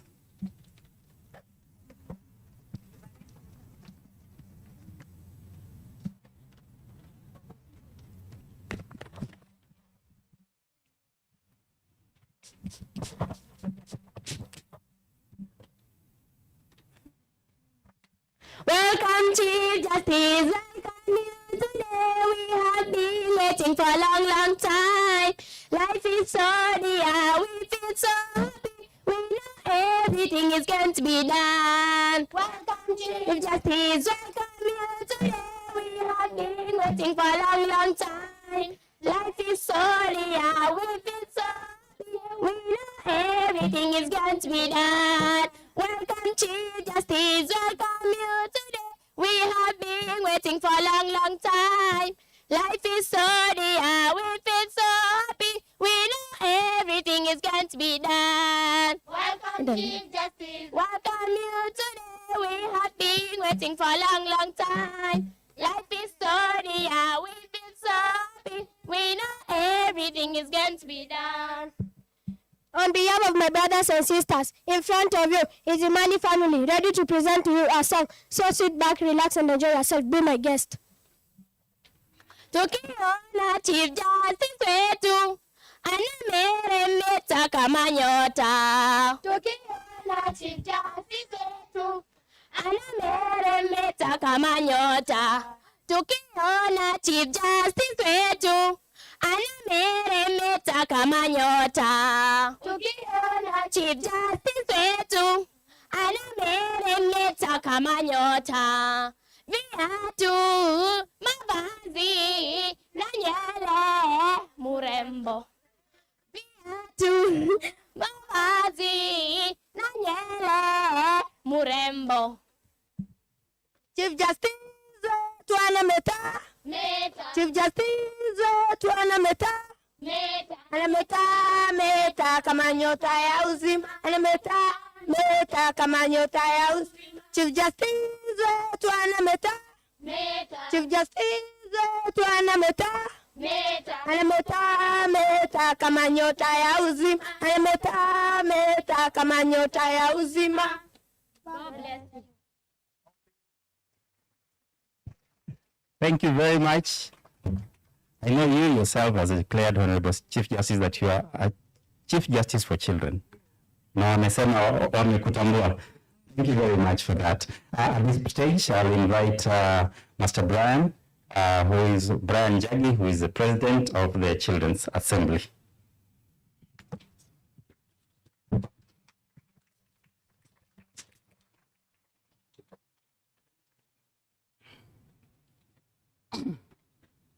Honorable Chief Justice, Madam Mother Koome, and all protocols observed.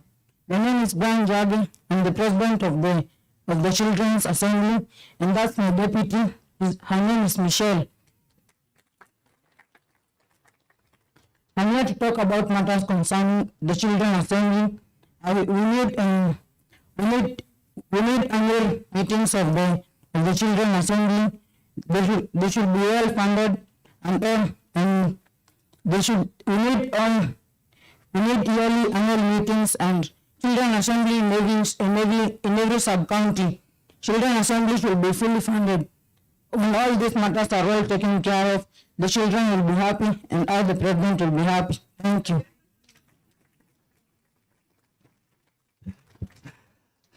Thank you, Brian. That was brief and clear, isn't it? I don't know who is responsible for the money. Please take notes.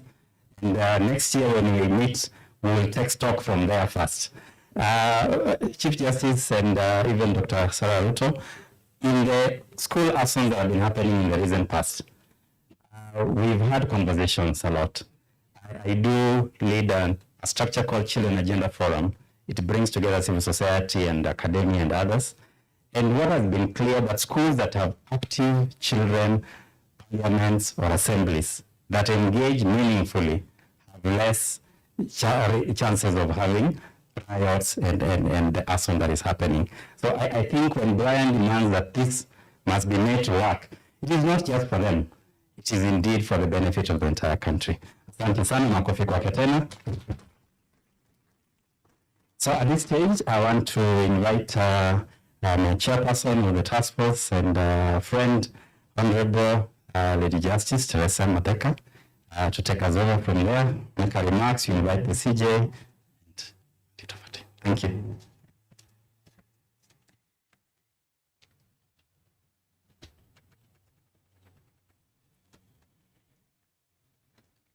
The Honorable Chief Justice, Honorable Martha Koome, all protocols observed. Watoto mpo? Ai, mpo kweli? Si mmekula, mpige tu makofi, mjipigie makofi. Asante sana. Asante sana. Tumefurahi sana kwa sababu mlikuja, na tunafurahi sana Madam CAS kwa sababu mmepatia ruhusa. Wenyewe kweli waliomba waje. Na walisema wanataka kuja hapa, tuna habari wanataka kuwa shuleni. Lakini wakasema tungependa kuja kwa huo mkutano, tupatane na Madam Chief Justice. Na tunafurahi kwamba umekuja na umekubali wawe hapa. Asante. You are here, you would have heard their story. Leila and Natasha are children of parents who have been in prison. As a task force, you are aware, we identified that as a gap in the justice system. That we are actually very aware of the children who enter the justice system, but those who are affected by the way the justice system works, that is a gap that stood out very clearly, that when their parents are arrested, what happens to them? And it's something that the task force is aware of. Hopefully the government will come up with some policies, but we will pick it up and see what we can do working with Clean Start. Thank you very much. Your words today are not for nothing. We are all affected in our own way, and we will definitely sit together and see what we can do. This task force on children matters was established in 2016, and I don't work alone. You have heard other members being mentioned. So any member of the task force who's here, tafadhali simama tu. Simameni tu. Simameni. Kuna wale wamezungumza hapa, DPP, na najua probation na children hamjasimama hapa kuzungumza, lakini tuna madam kutoka children department, unaweza kuweka tu mkono juu kwa wave, na from probation please just put up your hand. Madam Kibosi ashazungumza. Tuko na daktari wetu hapo, why is your name walking away? Dr. Osewe, si daktari wa shindano, daktari wa mambo ya hesabu. So wakati tunafanya kutafuta mambo ya statistics kuhusu kesi za watoto, anatusaidia sana katika hiyo kazi. Tuko na jaji wetu Justice Gitari ambaye ni mwenzangu katika hii task force. Madam Karimi amezungumza. Tuko na Madam Juliet pale, ni mwalimu wa chuo cha university, lakini pia ni member wa task force yetu, anatusaidia kwa mambo ya inaitwa nini, technical advice. Wengine ambao sioni vizuri, kama huko please wait so I can see you. Can you just say your name, please? Fida Kenya, yes. Nani mwingine? Sikuoni, tafadhali macho. Sema tu. From Crime Research Center. Yes, asante sana. Yes. Mawakili, LSK. Najua bila wakili kotini, ukilete kotini lazima utakuwa na wasiwasi. Na mawakili pia ni members wa task force yetu. Kuna mwingine sijaona, na bwana huyu yuko hapa MC. Na okay, asanteni sana, mnaweza mkaketi. Thank you very much. Sasa tuko hapo na kuna wengine hawajafika, lakini hiyo ndio task force yetu.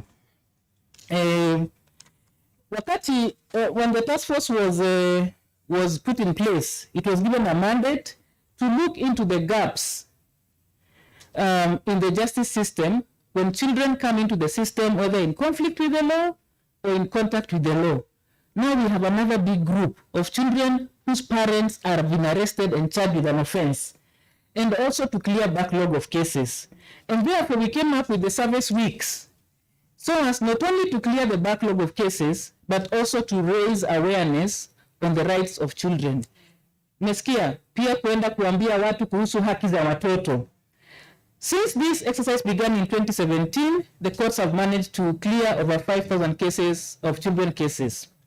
It was very gratifying to hear Monica speak about the CUCs and the service week. Ametuelezea vizuri service week kazi yake ni nini. It's not just about clearing cases. It's also about raising awareness of children's rights, but also bringing together all the stakeholders so that they can see their weaknesses where they are in dealing with children, so that they can fill up those gaps. And of course, to ensure all the victims who have been, who are children, have testified in court. And of course, we must also collect data, because without data, without knowing the number of children who are in the system and what they need, we cannot plan for them and provide money. So the service weeks also serve that, that purpose. But again, a very important one, we also train the court users committees on how to handle children cases in a friendly manner. And of course, where there is no children court users committee, we also go and launch the children court users committee. Honorable Chief Justice, following the successes of the children service weeks in the past years, and in line with the judiciary vision, social transformation through access to justice, the task force has been talking about and would like to hand over the service weeks officially to the registrars of the 3 courts, to the RMC, Registrar Magistrates Courts, to the Registrar High Courts, and to the Registrar Court of Appeal. Why? So that this service month becomes part of the judiciary calendar, so that we do not have to think about it and worry about it, but everyone will be aware. In the month of November, we are going to have a service week, a service month for children matters. Service weeks are preceded by the training of, as I said, of the CUCs, and so that they can be able to deal with these matters, so that courts can deal with the matters. And as we have heard, courts cannot work alone. Courts must work with everyone else. Koti haiwezi kufanya kesi peke yake. Si umesikia hiyo? Koti lazima ifanye kesi na nani? Polisi, probation, children department, ODPP. So wakati kesi zinasikizwa, tunafanya kazi sisi wote pamoja. So in particular, where those matters have taken longer than 6 months, as provided for in the Children's Act, those become our focus. We encourage that these activities be carried out annually in the month of November in recognition of the International Day of the Child. Ladies and gentlemen, the Honorable Chief Justice, the task force recognizes the court user committees as a critical issues of children, because left to the court alone, the court may not do the things that the CUC Makadara has done. I want to recognize all the CCUCs in this country. As you have you've heard, right now we have service weeks happening across the country. In fact, the first one to happen, Honorable CJ, was in Garsen. They did not wait for us. They are aware, they were alive to the issue, and they did their service week. At this juncture, may I ask the CUC of Makadara to stand up? Tafadhali, msimame tu to appreciate. Led by the Honorable Chambia and Madam Kibosia. Wale wengine mko hapa CUC ya Makadara, tafadhali msimame tu. We appreciate you kwa kazi nzuri ambayo mnafanya. Tuwapigie makofi. Makofi kwao. Asante sana. Mnaweza mkaketi. Honorable CJ, there were police officers who were mentioned here by Honorable Kibosia who have done a very good job. She said very good things. I just want to mention their names again. I took down their names. Susan, Musamusi, and Faith. Kama mko hapa, hao ni maafisa wa polisi. If you are inside here, please stand up so that we can also appreciate you because of what we've been told of the work you do. Asante sana. Asante sana. Thank you very much. Thank you very much. The work of a police officer is very different from the work of a children officer. But the police officers, we've been told, who work like children officers, they go out of their way to take care of the welfare of the children who come into contact with the law and into their police station. colleagues in the justice system, one of the other gaps that the task force highlighted in the status report on children is the inadequacy of trained specialized units on children matters among the justice actors. One of the things that the task force did, because it's one of its mandate, was to come up with a training curriculum for all the actors in the justice system. The ODPP has taken the lead because they have a special unit which is headed by Madam Karemi here, and they have special training for the officers who deal with children matters. Honorable CJ, you are the head of the National Council on the Administration of Justice. Maybe that is something we need to pick up and urge all the others who deal with children matters to actually establish those units so that the training that is given, because madam, we train police officers, but after a while, unasikia amenda beat. They are no longer at the children's desk. We would like to have a situation where those officers who get special training remain where they can give their service properly. Next year, we are having a training of trainers for all the agencies, which will be organized in February, supported by UNAFE. This training will bring together all the actors in the justice system in one classroom to learn the same thing so that we can have a standard way of dealing with children matters. The other thing that is a challenge is data. Madam, data collection, data management, data sharing among the justice agencies. We know without data we cannot plan, we cannot provide money. Here we are saying that if we are not able to do this, then we cannot have a justice system fit for children. Without money in it and resources, it will not work. Of course, the other thing is, how do we track the children? For example, Leila and Natasha, what if we had a system where if a parent is arrested, there's a place where that data goes. That child will be followed. She will not suffer what they have suffered. We'll be able to provide the services that that child requires. So that is something that we are calling upon all the stakeholders to assist us to bring that to the level it's supposed to come, but especially your ministry.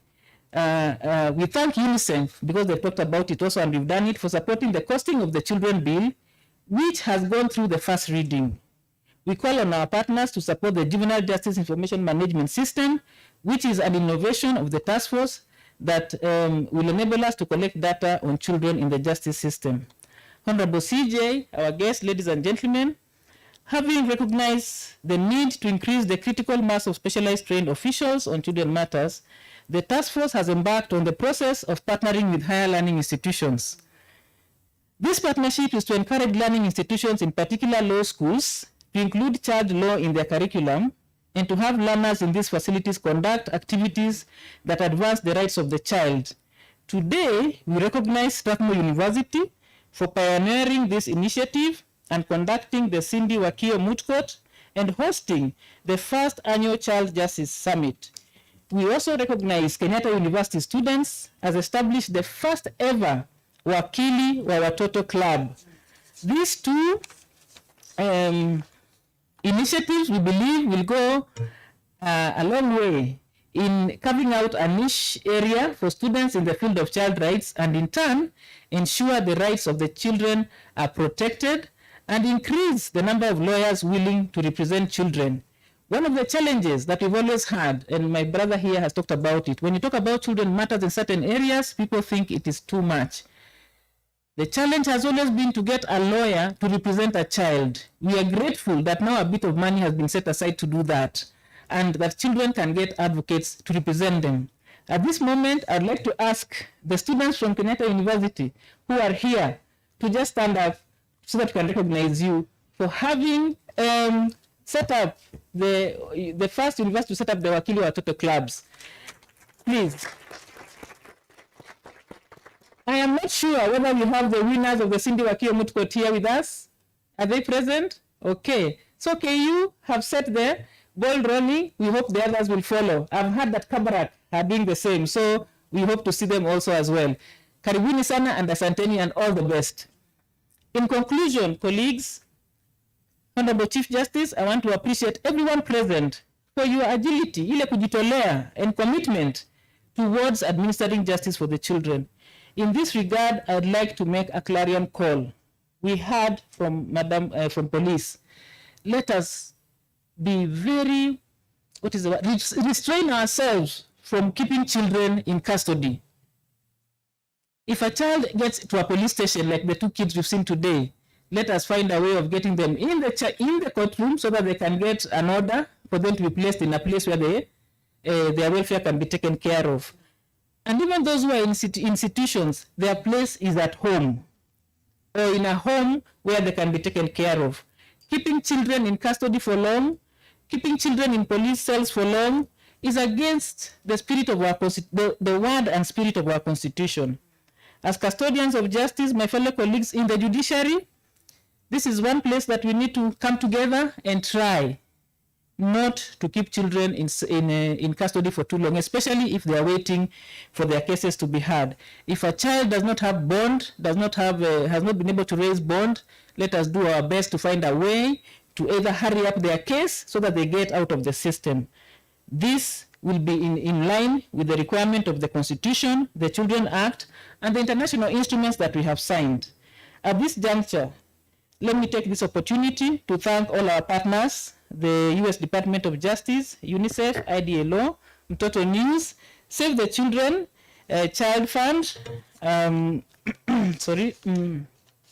Strathmore University, World Vision, and all the partners that have supported the task force. We wish to thank you. Madam Honorable Chief Justice, before I ask you to come, maybe you asked yourself why we chose to come here to a police station. You recall, one of the mandates of the task force was to come up with guidelines for CPUs and to come up with, recommend mechanisms for having our child police unit. We sat down as a task force and said, CPUs are one of the infrastructure for children in this country that have been left out, that are in a very bad shape. You know, that money has never been set aside. And when we set them up, as you have heard from the police themselves, they are neglected, they are abandoned, they are not used for the purpose that they're supposed to be used for. So we thought if we come here and launch this service month at a police station where there's a CPU, we can raise awareness about the need for CPUs, and that those who have the ears can hear, and those who have the means can bring the means together, so that we can ensure that no child who comes to a police station has to spend a night in a police cell. They have said it's not good for children, and we agree it's not good for children. So that is the reason why we are here, and we are grateful that you agreed to come to this place. At this point, it is our opportunity to advocate, promote, and celebrate children's rights in Kenya. Let us embrace this opportunity, because as we said, we all need to work towards a justice system fit for children. And I always say, before I sit down, that we must always remember that haki ya mtoto ni jukumu la kila mmoja wetu. Nimesema nini? Haki ya mtoto ni jukumu la kila mmoja wetu, wale wako nyumbani na wale wako katika hiyo system. I want to leave you with this quote. It has been said before. The true measure of any society can be found in how it treats its most vulnerable members. This is a quote from Gandhi. Thank you very much. And at this juncture, I'd like to ask you to stand up so that we can welcome the CJ to address us. Makofi kwa CJ. Thank you very much. Thank you very much, my sister, Lady Justice Matheka. May we be seated. Yes. I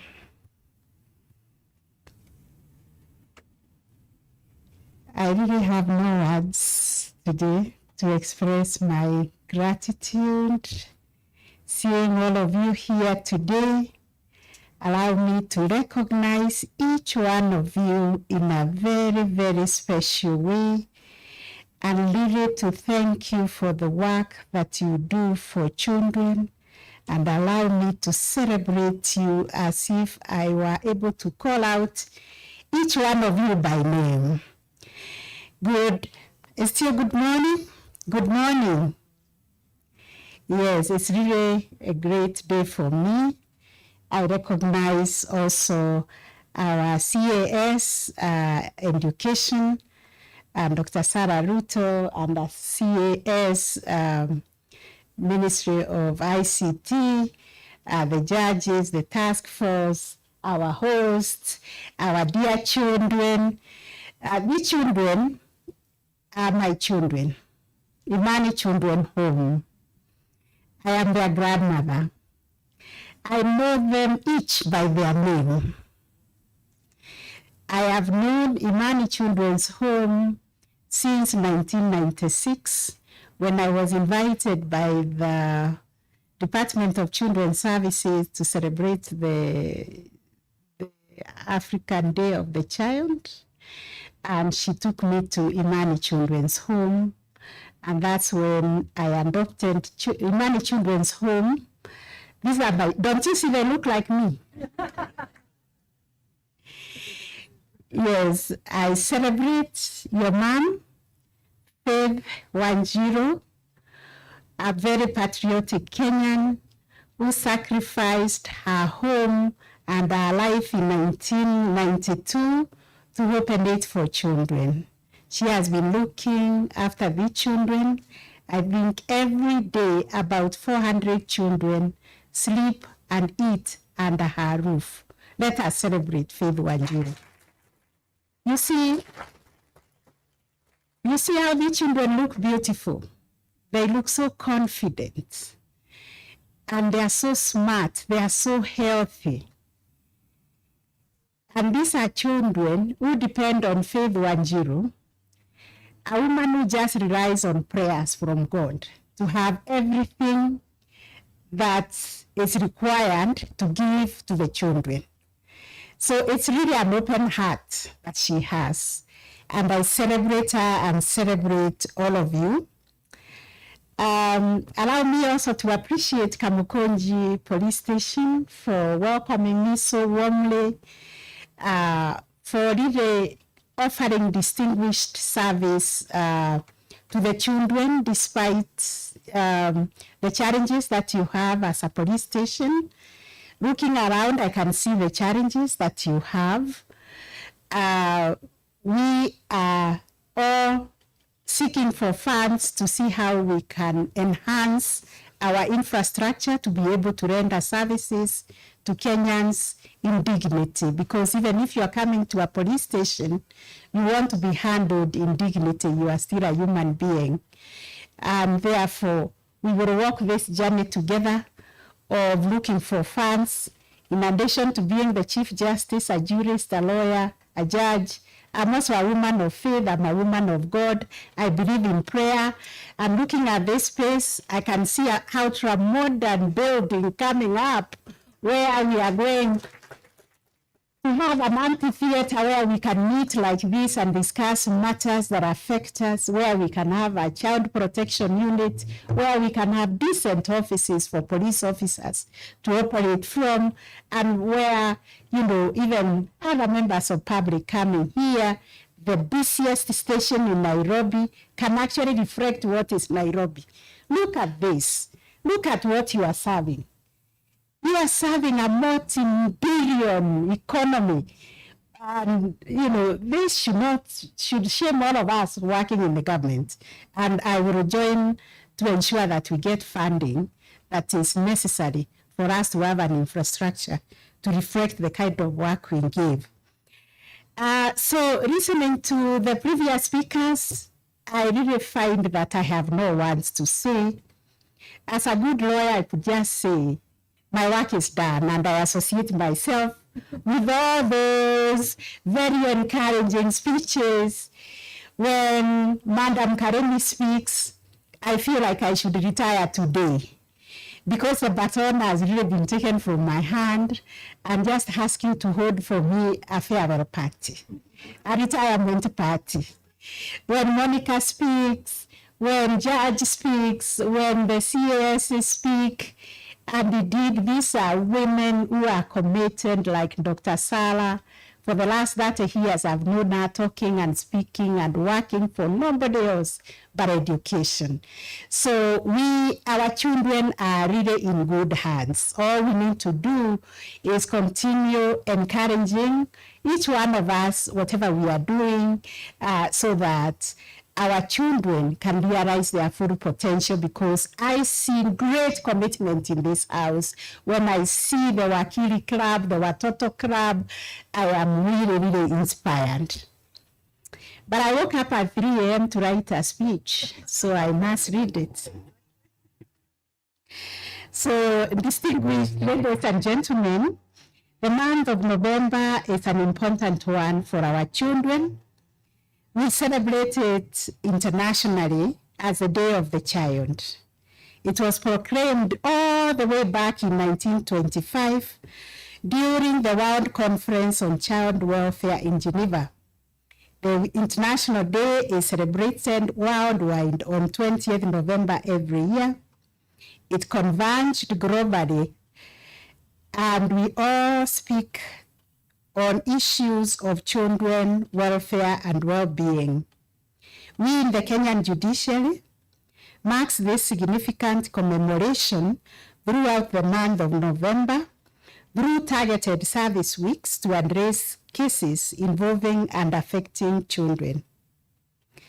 Our institutional policies follow our constitutional directive to protect and defend the rights of all, especially the vulnerable.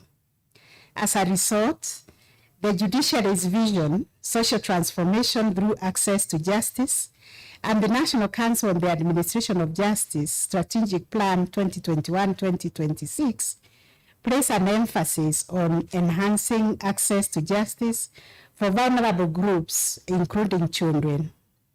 This means that we have a commitment as the judiciary and all the actors in the justice sector to enhance efforts aimed at improving the responsiveness of the justice system in children matters. One such effort is the annual Children's Matters Service Week, when we remember the most vulnerable that we serve. And this is the day we are launching today.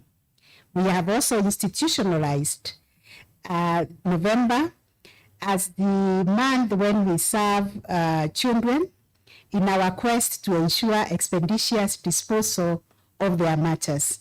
And as every other speaker has said, we do not only target a reduction of backlog, but we also seek to work with all the other actors, court users, families, communities, to raise their awareness about children and to enable them realize that when children come into the justice system, it is because of a failure of a system within our society, and continuously find out where can we plug that failure, how can we close the gap. I take this opportunity to thank most sincerely the NCAJ Special Task Force on Children's Matters and the leadership by the Honorable Justice Teresia Matheka for the work you have done in pursuit of our goal of putting in place a child-friendly justice system. I also wish to thank the partners who have stood with us for a long time. I recognize the U.S. Department of Justice, UNICEF, International Development Law Organization, IDLO, FIDA, International Justice Mission, Save the Children, the World Vision, and many other donors who have come one way or the other and supported this task force in its quest to ensure that we clear the backlog of cases involving children. And we've done this since 2016. Through this collaboration and partnership in mounting of service weeks and service months for children matters, I found out from our department on measurement, and we have Dr. Osewe here, that more than 6,000 cases have been cleared from our system since 2016. Please clap for us, because this is a great milestone. The NCAJ Task Force on Children Matters, having identified the backlog of cases as one of the hindrances in the administration of justice towards critical mass of our society, who are our children, comprising 51% of our population, embarked on a process to clear a backlog of children cases by holding service weeks in various hotspot courts and establishing Judiciary Service Month for Children Matters. This is great work which helped us highlight the plight of children in the justice system and managed to reduce the backlog of cases involving children who are in conflict or in contact with the law. The task force also managed to train various courts on the application of the principle of the best interest of the child, and even to help all those who deal with the child understand what this principle means. We were able to reduce it to whatever child you see them as your own child. And at my age, whatever child I see them as my own grandchild. And therefore, the best interest is what I would like my grandchild to experience. And so if the child is coming to court, ask if it is your own child, what would you like the child to experience? So if the child is coming to the police station, assume that is your own child and ask what would be the best for that child. So the task force has further developed tools and protocols to guide the court during the service week and adjudication of the matters. It is my hope and expectation that judicial officers shall utilize the said tools which will enable them to uphold the best interest of the child. As we launch this service month, I give the directive that we use this period to clear pending cases involving and affecting children, while being guided by our social transformation through access to justice vision. It is expected that all matters will be concluded within a reasonable time. As far as matters affecting children are concerned, it is our expectation, and Madam Karemi, I'm grateful that the prosecution is doing the best you can to make sure that these cases involving children are concluded within 6 months due to the impact that they have on the vulnerability of children if we keep them longer in the justice system. And I'm happy you have developed many tools of receiving the evidence of children immediately and releasing them to go back to school, even as you process the other witnesses. The status report on children in the justice system in Kenya that we launched 2 years ago, it indicated that 4 out of every 5 children in statutory children's institutions under the Department of Children's Services have actually never committed a crime. Imagine, 4 out of 5, they have never committed a crime. So what are they doing in these child-holding institutions? This means that the judiciary, as the custodian of justice, has subjected 96% of children to a life that they should not have encountered in the first place, a life in the justice system which was not designed for our children. I take this opportunity to encourage my colleagues in the judiciary to use incarceration of children as a matter of last resort, and this is as provided for under Article 53 of our Constitution. In addition, the ODPP and the task force have developed various regulation and tools on diversion of children matters.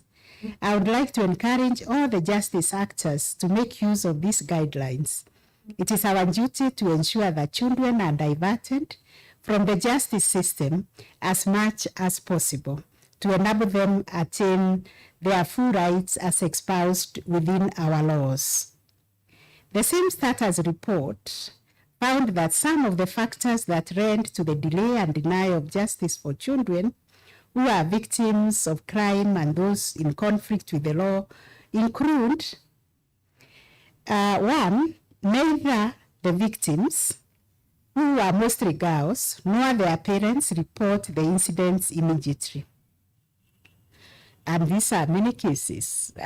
Some people, the previous speakers have spoken about, and especially Madam Mori has explained how a child is defiant, and then as things happen when the investigator goes, they all deny the event happened. So that we have identified it as a problem. 2, many parents are not cooperative on matters of defilement and prefer out-of-court settlements. That is an illegal and is a compounding a felony, which is also an offense in our law. So if any parent is settling a defilement case out of court, they know they are committing a felony. Therefore, number 3, witnesses do not show up despite being summoned by the police. That is a matter we take very seriously because we all have a duty to support the rule of law. 4, this is made worse by lack of psychosocial support, for example, counseling for child victims and witnesses.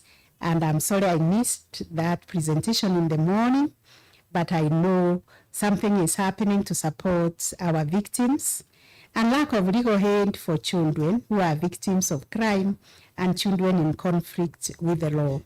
This one, as the Chief Justice, I'm addressing it very aggressively to make sure that every child who comes into contact or into conflict with the law and comes to court is offered legal aid.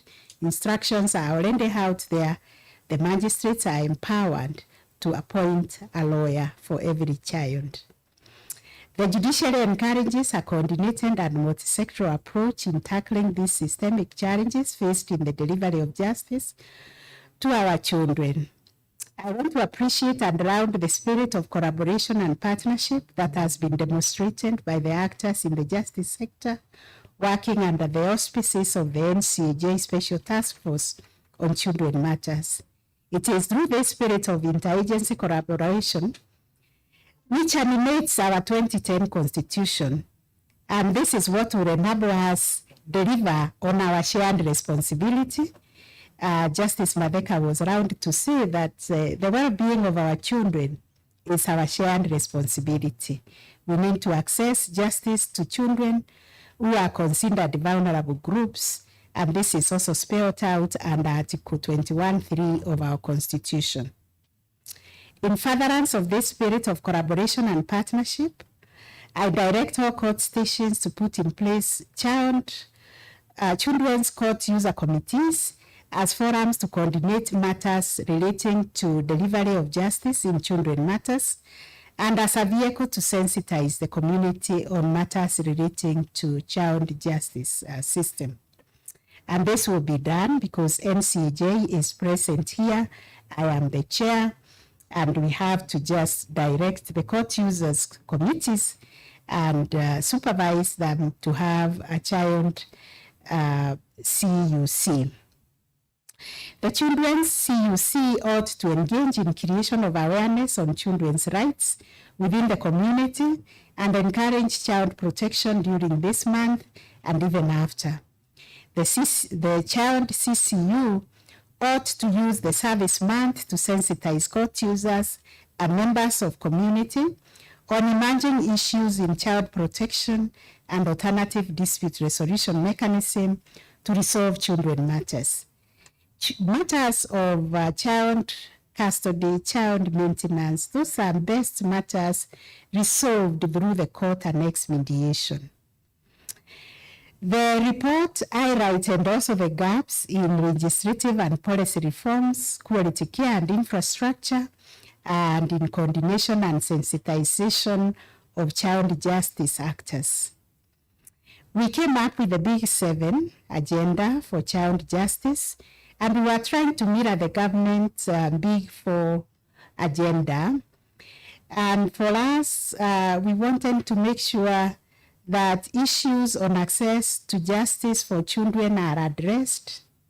And one of the priority areas identified in the report is the need to enact the Children's Bill, which is in the floor of Parliament, And we enjoin everybody here to take it upon themselves to speak to a member of parliament they come into contact with, the National Assembly, to make sure that that bill passes during the life of this parliament. It is this bill that will align the laws on children with the 2010 Constitution, and I dare say and repeat that we are very late in factoring in the rights of the children. We are 11 years late, so we should not delay the rights of children anymore. I take this opportunity also to appeal to the legislature and the stakeholders to fast-track the enactment of the Children's Bill into law. I urge the county governments and national government to see to it that we have in place child protection units in all police stations. If you are going to keep a child in the police station, you must have a child protection unit. And if you don't know how to make one, please come to Kamukunji and see how innovative they are, using a very little space, but they have been able to create a room for an officer and 2 rooms, one for girls and one for boys. It doesn't require a lot. All it requires is a commitment. We are also working through the judicial education programs coordinated by the Kenya Judiciary Academy to sensitize all judicial officers and judges on child justice. And we already have a curriculum that was prepared by this collaborative effort of the task force, the curriculum Justice Madheka talked about. The Service Month that we are launching provides an opportunity to the courts to serve and protect the rights of the vulnerable group in our society. If there is anybody who needs justice, it is the vulnerable. In this and every month of November, I direct that all courts shall be expected to promote the rights of children through conducting activities geared towards child protection and raising awareness about our children. There are some parents who are challenged. They do not even understand who is a child. And it is up to us to help them understand the responsibilities we have as parents, as communities over our children. The courts will also be expected to prioritize children cases all the time and conduct service weeks for cases which have been ongoing for more than 6 months. In this regard, my office will be looking forward to receiving a conclusive and detailed report that shall indicate the number of cases pending and the number of cases cleared. They shall help in correction of data on the number and situation of children in the justice system. And I celebrate Makandara Law Courts and also the Court User Committee within Makandara for planning and executing this very important launch of the service week. Makandara indeed has been a leader in child protection for the last 3 years. When we started this journey, Makandara was the worst. We were then taking all the cases to Milimani, but due to very good leadership provided in that station by the magistrates, I particularly recognize our very own Madam Kibosia, who has led our team very well, including the Court User Committee, for them to identify the most vulnerable, our children, and giving them all the attention, and for launching this service week. We thank you all. I also want to recognize the various technical teams that have enabled this service week to be possible, and I thank you, all of you, from the bottom of my heart. As for the ICT ministry, we thank you for the support you have given us. This JGIMS, we call it JGIMS, the data capture system that we launched in Makandara. We want to duplicate it all over the country. And as you're speaking about e-government service, we are talking about e-justice for children all over the country. So we kindly request that you support us in this so that we know of a child who has entered in the justice system from every corner of this republic and how to link it up with the other information system that we have so that we can holistically plan for our children. With those remarks, ladies and gentlemen, our dear children, I now declare the Children's Service Month of 2021 officially launched. God bless you and all the best.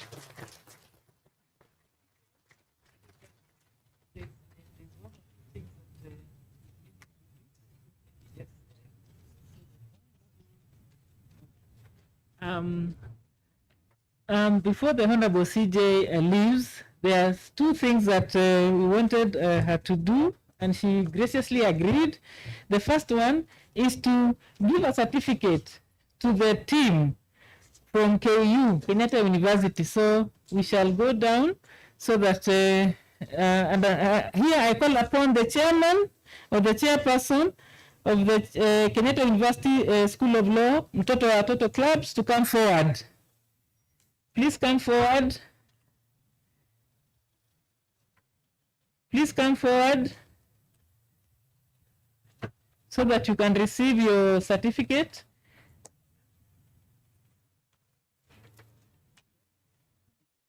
Can I get a mic?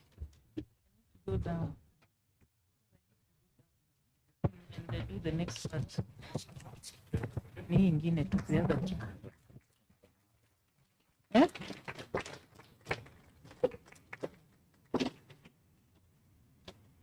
Yes.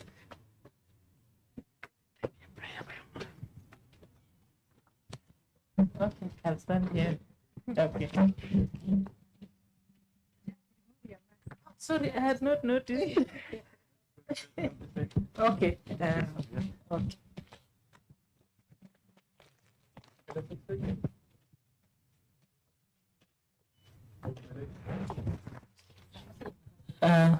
Thank you very much, Honorable CJ. You may take your seats. Asanteni sana. The next one, Honorable CJ, the task force in collaboration with LRF came up with a small magazine for children, an info pack, children who might end up in court, so that they can understand, or just, in very simple language, what it means to be in court, how they need to prepare. And we have this here. Would like you to commission it today. It's very simple, very nice language, very nice pictures, and it just tells a kid, if you come to court, this is what to expect. Yes. We usually don't have that. Okay. So I'd like to give this to you, so that please, so that we can, so that we can commit. The Vice President come. Yes, and the others for the other. Yes, for the other members, please come. Yeah, so we can give the others also. Yes, please come and join. Please come join the picture. Please come join the picture, and you can get your copy as well. Yes. Okay, you can take yours. You can have one too. Okay. So this magazine is a simple magazine that has illustrations for children, so that they just know what to expect when they come to court. It's very simple and very easy to follow. Thank you. Thank you. Then finally, you may take your seats. So finally, Honorable Chief Justice, the girls at Dagoretti Rehab School had a communique to all the justice agencies.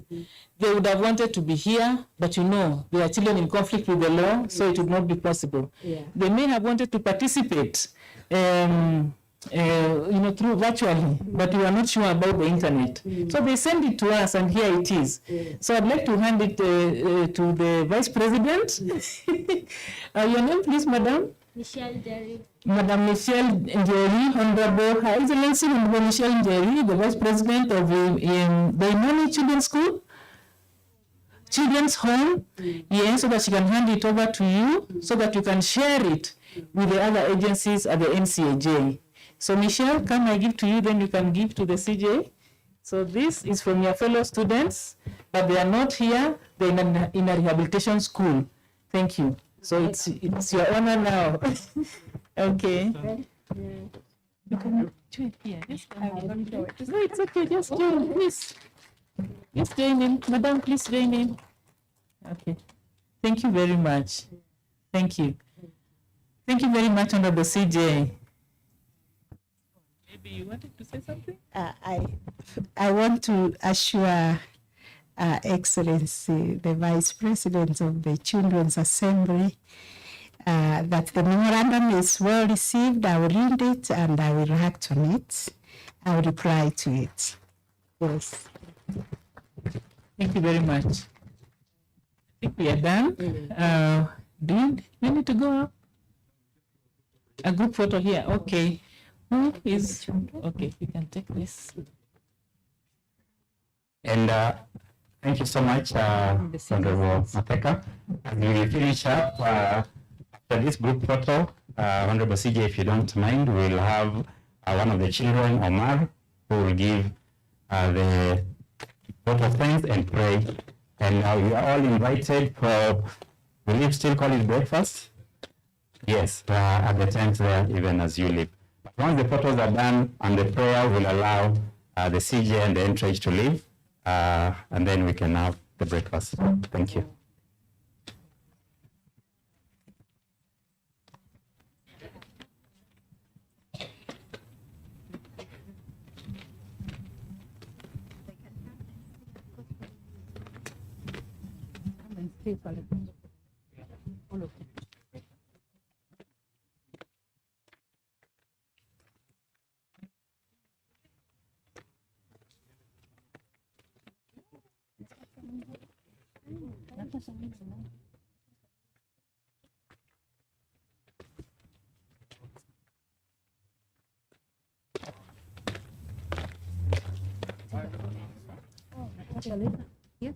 Omar.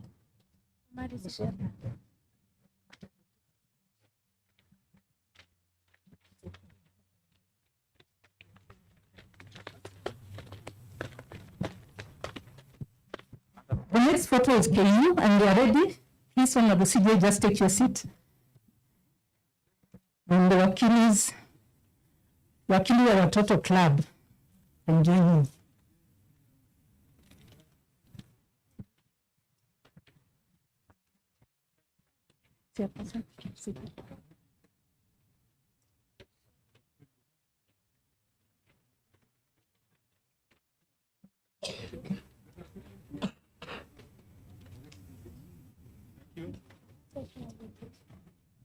So for the next photo, the first row will not move, only the second row will move, please.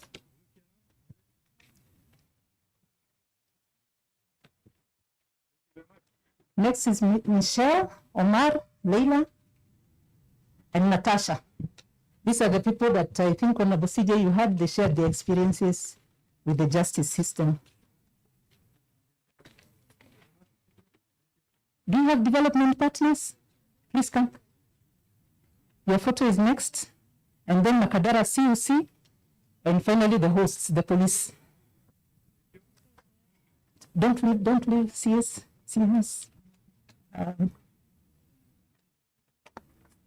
The development partners. Then Makadara CUC, please come forward. You're next. Very, very, very quickly, we are trying to save on time.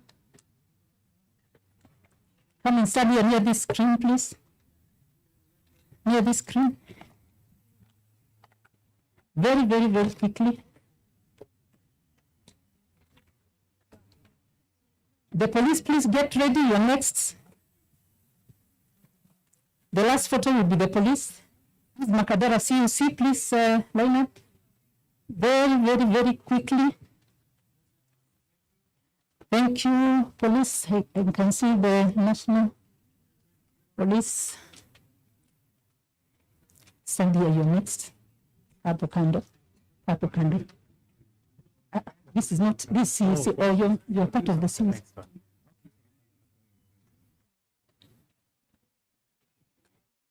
The final photo, come closer, please. And the final photo will be the Kenya Police.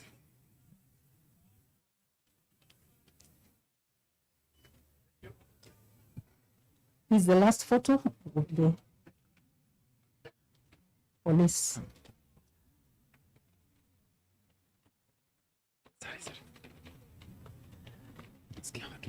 After that, there'll be, the task force. I'd be in very big trouble if the task force was left out. Task force, you're next, please stand up.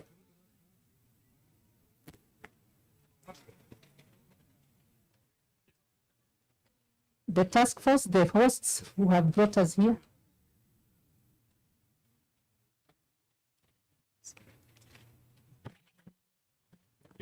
Thank you. The task force, and that's the final photo. The person saying the prayers, please be on standby.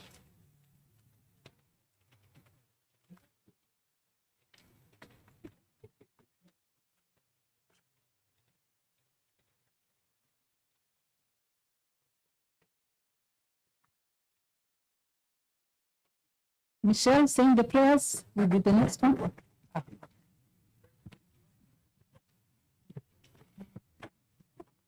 Special Task Force on Children Matters. That's the last one. I think we will just stand up. We just rise on our feet. Michelle will say the closing prayer. 1 second. Okay.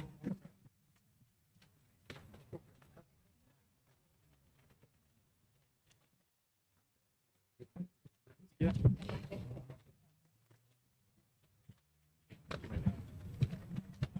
Michelle, you say the closing prayer and we are done. Me? Yeah.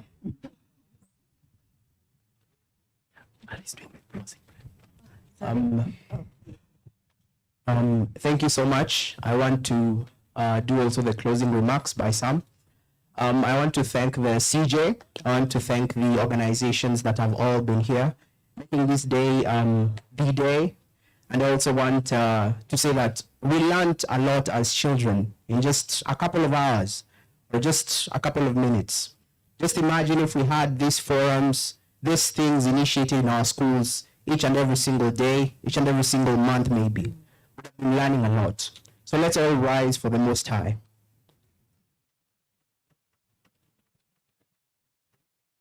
أعوذ بالله من الشيطان الرجيم بسم الله الرحمن الرحيم الحمد لله رب العالمين الرحمن الرحيم مالك يوم الدين إياك نعبد وإياك نستعين اهدنا الصراط المستقيم صراط الذين أنعمت عليهم غير المغضوب عليهم ولا الضالين Amen. Thank you so much and may you all be blessed.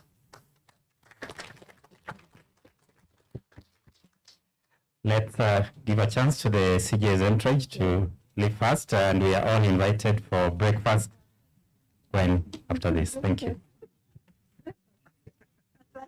We were fasting until now for the month.